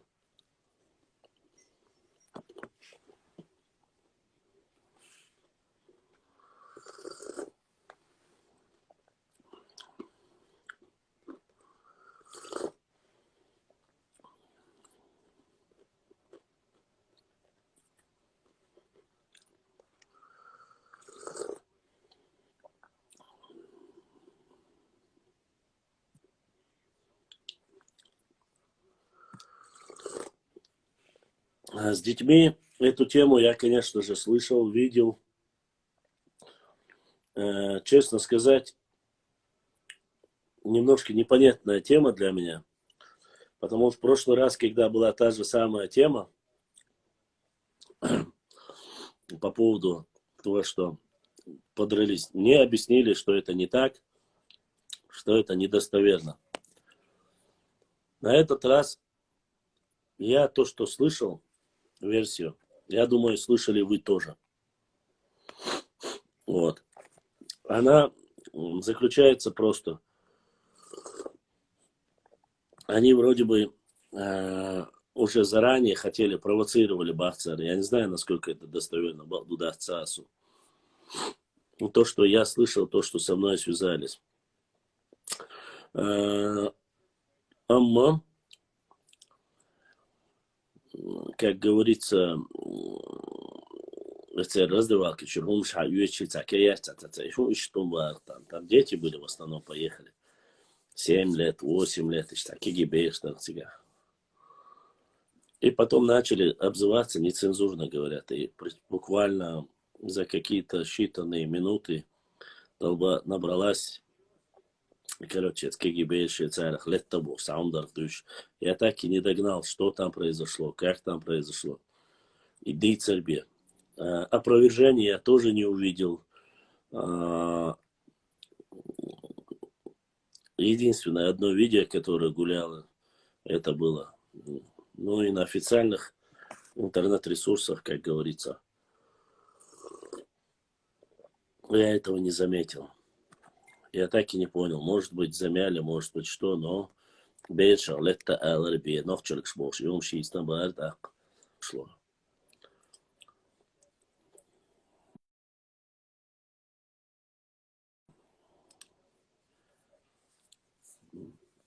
Вала лекшло, что царя шунала, что мера да царством выделил. Когда мы сидели за столом, андийцы говорили, что ногчи, что они ногчи. Сюли сделали, большинство сюли, конечно, им не понравилось. Но я честно скажу вам по этому вопросу, я не сильно, как говорится, я знаю, что среди них есть точно Вайниш Буйхасу, а дальше и язык не связывает их. Народа войнахов нету. Ботлехру. Народа войнахов нету. Есть народ чеченцы, нахчи. Войнахам народа нет такого. Может быть, потому что они живут и жили всегда и были в одной группе. Кулаческой. Не знаю, в какой группе они были, но ни дедойцы, ни андийцы языком тоже не подходят. А этого я не могу тебе сказать, ваша Масус Хейцбеллайр.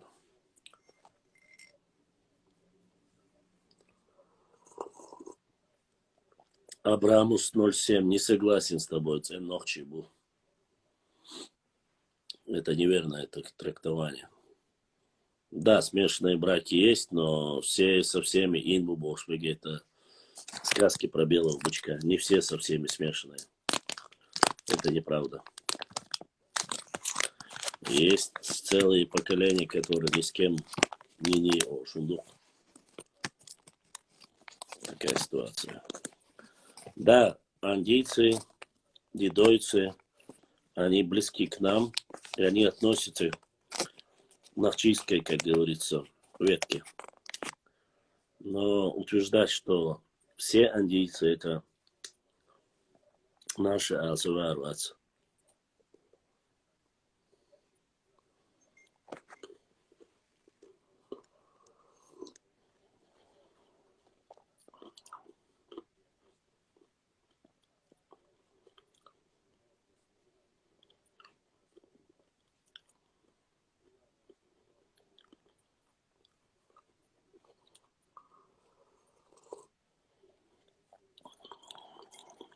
Какой картавый?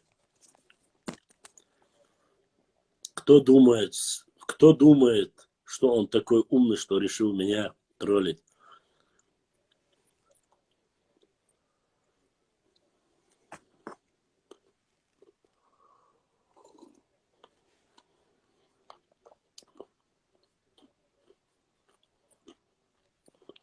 Рамхер синха юан адикоша.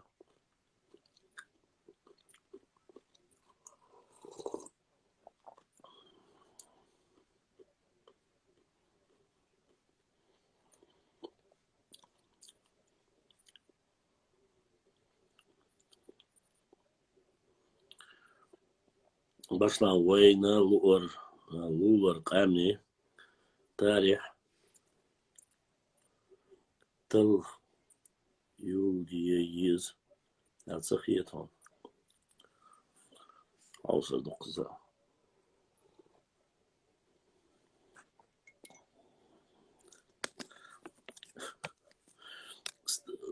Абрамус 07. Какое-то у тебя непонятное отношение, конечно.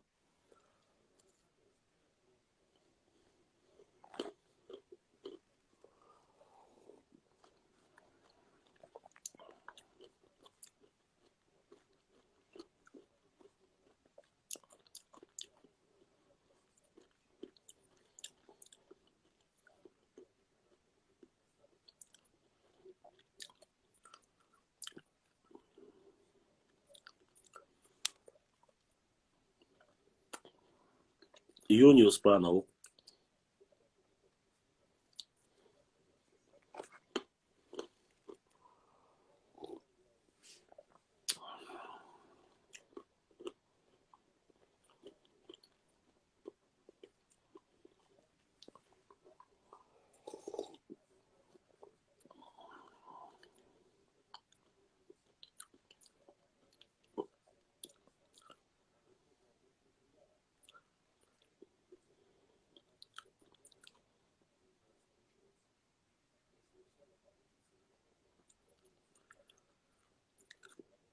Момент насчет границы, на территории границы с андийцами.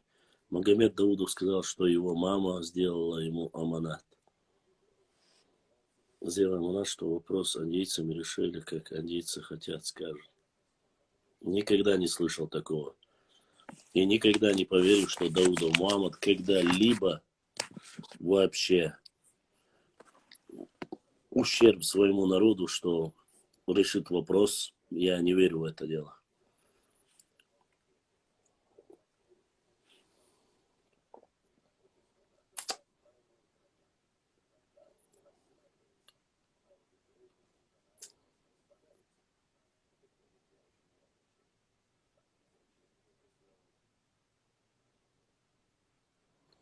Андеец Дебир Борода говорит, что он аварец. Кстати, этот Бузуртанов, иди квац бохахцу историю, ведь он то, что говорил, они сами подтверждают со своим поведением, общением. Не надо говорить здесь, рассказывать ничего. Давай сделаем так, ты не будешь нам рассказывать то, что говорит Бузуртанов, и вообще совершен. Кто хочет поговорить насчет Бузуртанова, должен идти к Бузуртанову. Это не паблик Бузуртанова.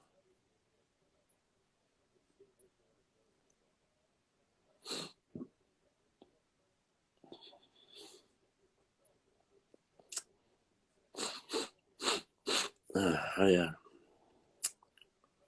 чуть-чуть отпустила.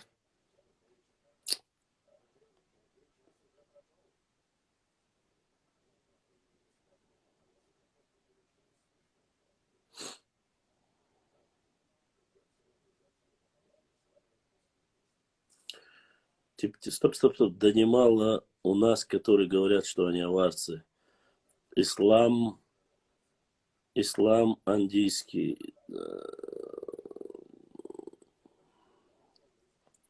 Ну, им мы ничего не можем сделать. Мы знаем, что андийцы это не аварцы. Это однозначно мы знаем. И дойцы, по крайней мере, то, что мне присылают в директ и в личку, Я читаю, и у меня нету никаких сомнений, сомневаться в их информации. Но снова, это им решать, кто есть кто. Анды достойные ребята. И дедовцы достойные ребята. Это наши самые близкие соседи. По крайней мере, насколько я знаю, всегда вели себя достойно.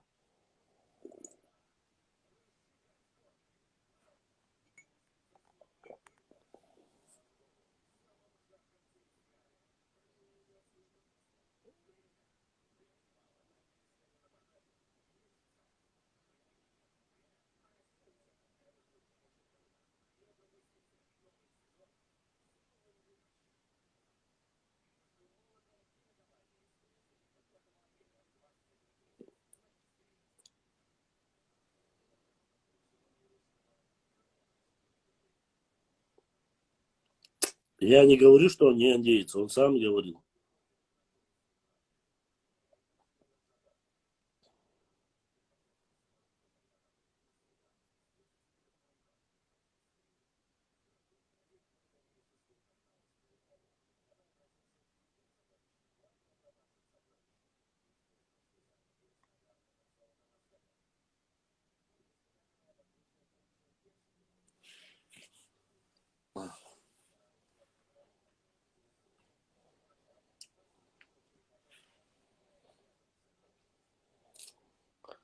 Это брат Осман задонатил.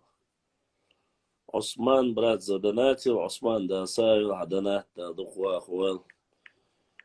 Сейчас дошло сообщение, которое ты задонатил, Ваша Гездаль. Не видел твоего доната. Чундар бях мобил хендирвал.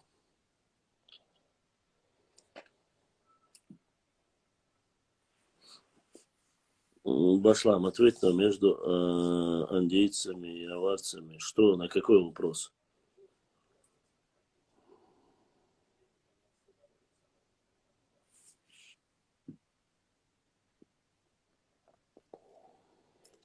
Стубин ош бош долхум хил дуй вайнюка. Ха устбин ош дол ош хила ош дук. Устбин ош хазеон. И хил дук.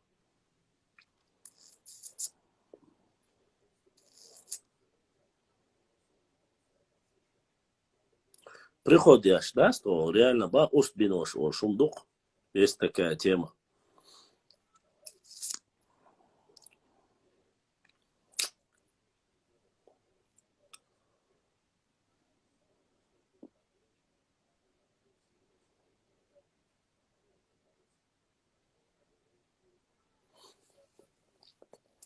Есть ролик, кажется.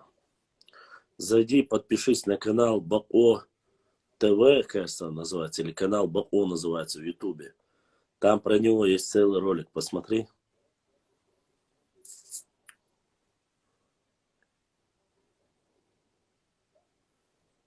То же самое, что вы спросили.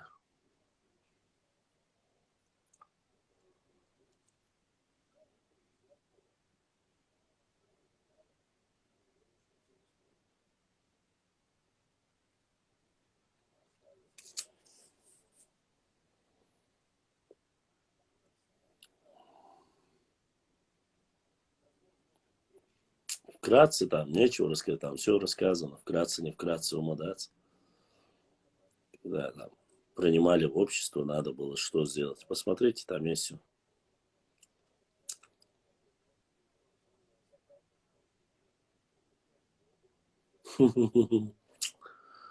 Ваша дела бонуш, шейцажим это бара. Сун сандикца бойзониш.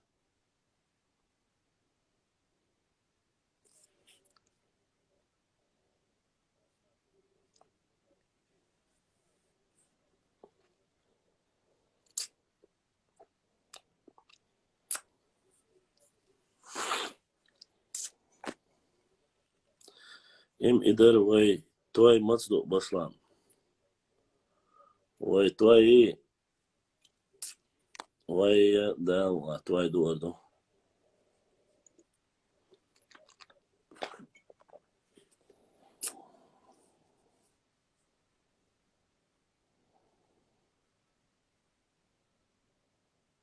Abramos.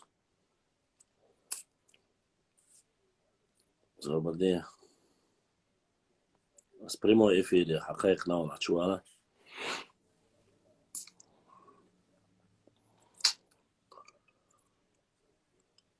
Abramos عودي. هذا. أسيت ساعة تردون. يلا. Давай.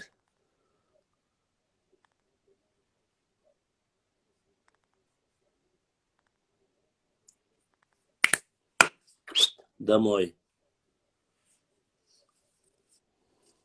Лариска, сосиска. Домой. Геттик алихай. Чеش ناغون کی دخ بو دبیل. چیش نامی چا بوغون کی دخ. هاد پس. So чечнер was даже сухо чечна гонки было моет вала чечнер вообще почти вот гонки сейчас قيل والتخوش تسوي على تخوش صغلا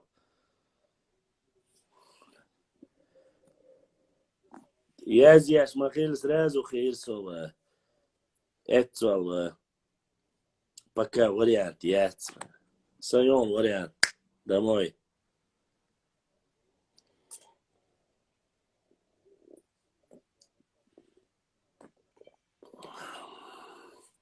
Я долго терпел, я долго ждал. Сонхан меча ногти чуамело дух бутов. В процентном соотношении среди 100% их нету и 5% даже.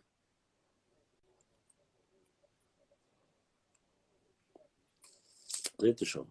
Если бы это было бы так, никаких проблем бы не было. Вот. Так проколоться, конечно, мог только Лариска, сосиска. И сторонники, тайные сторонники я сейчас. Среди оставшихся 50 человек, которые Ларискины подмазки есть такие. Ой, караю. Домой. Это это. А вот чадыца. Онки больше компактно аша. qo'yurtdiyu shi yurtdi tsag'aliyu qibash onki babat tsag'al bu bunu gümsya bu istajim olsash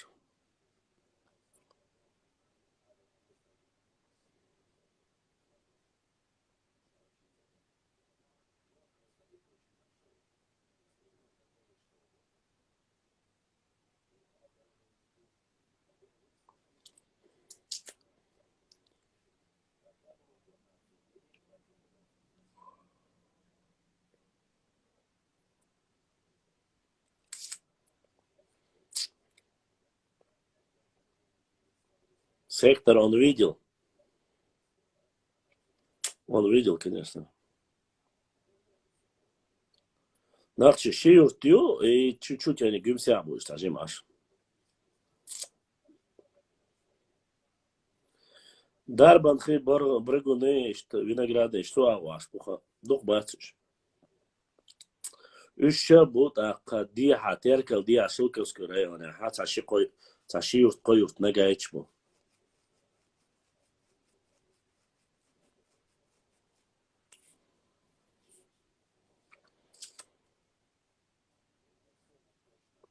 Нет, от слова песок. Песок. Шмаздо кябон улон докмайр бяка шлюёш вала.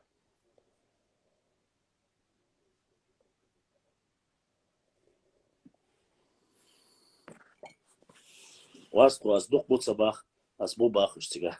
Док боса цабар штига. Док даже цахилархи, итхилархи, это не показатель. خلودير 1,5 مليون يوقع ساعة إتا عشوة شخل ما تصورش تقيش كيبر وريان تخل تصورتها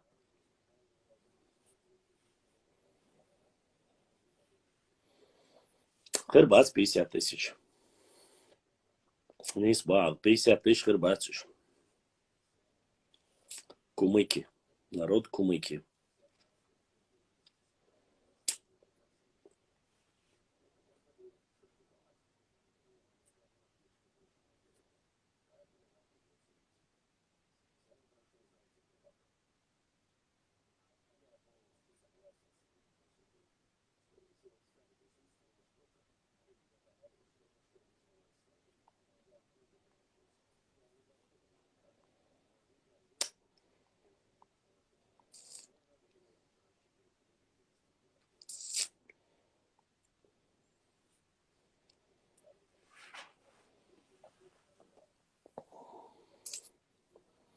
Ущем шей достойный, шей хилма безар, камдарис, издать свой движтик.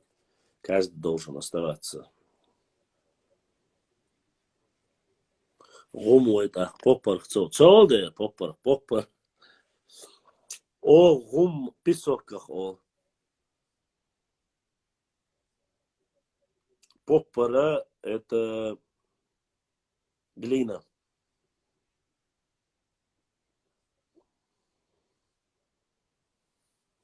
Они знают, да, чеченские они знают.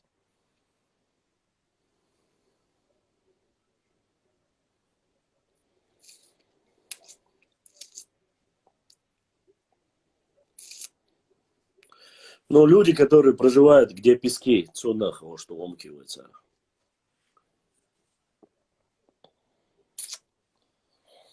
Ситуацию. Мегальду, да, выжри. Танян, эфир, да, я сделаю уже 3-й час. Вот. Шу Сабалдик дич башкы дук. Трафик яцарса.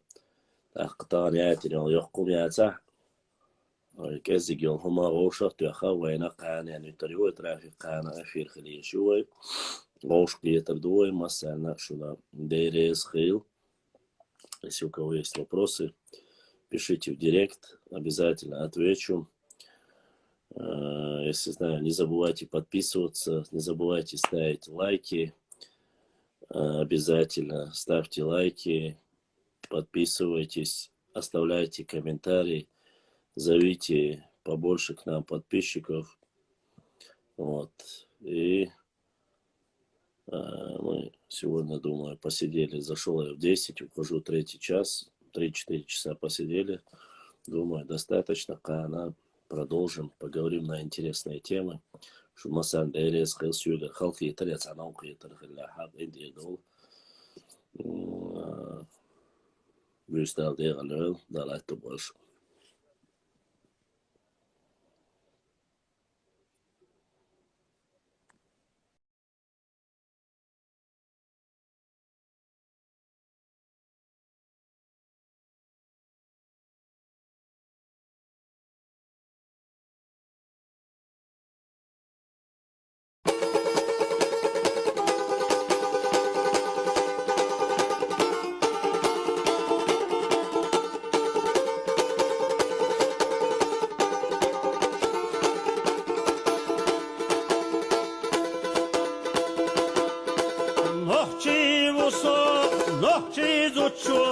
Борзяхканчо босавина يقلم شيم هرتا بجنجرا غتينا أنا سيلي نقبل اللي على بقلبنا نحكي مطخ نحكي مخكخ بيرح بينا دزلدنا أنا سيلي نقبل اللي على بقلبنا نحكي مطخ نحكي مخكخ بيرح بينا دزلدنا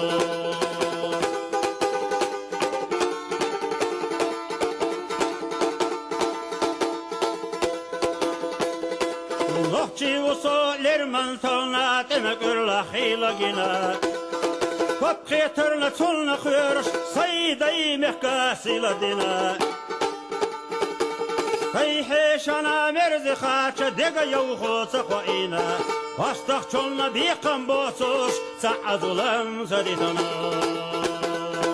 فيحيش أنا مرزي تزي خاتش دقا يوخو تقوئينا وستخ چلنا بيقن بوصوش سعى ظلم سديتنا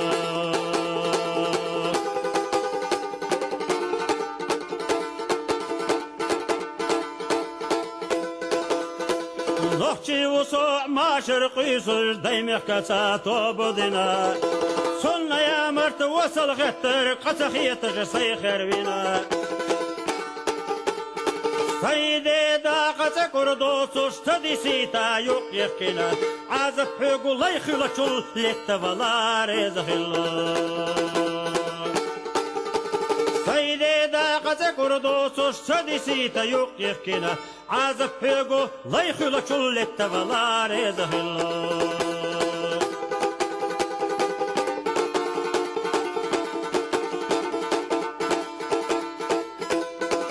نخشي وسوق دنيانا سلطة شو إرسي قوشوش برت بيزم يحت يشم بيتس بينا واخر دوسوش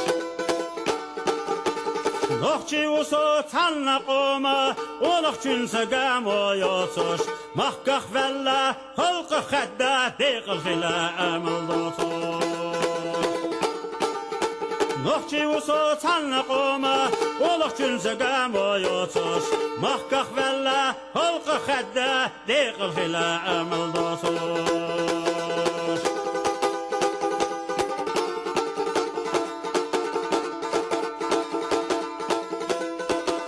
نخشي وصوت نخشي زوتشو برزيخ كانشو بوصابينا سيق اليموشي محرسا بجنجرا غطينا أنا سليم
Barkal dere soyul göğüste alo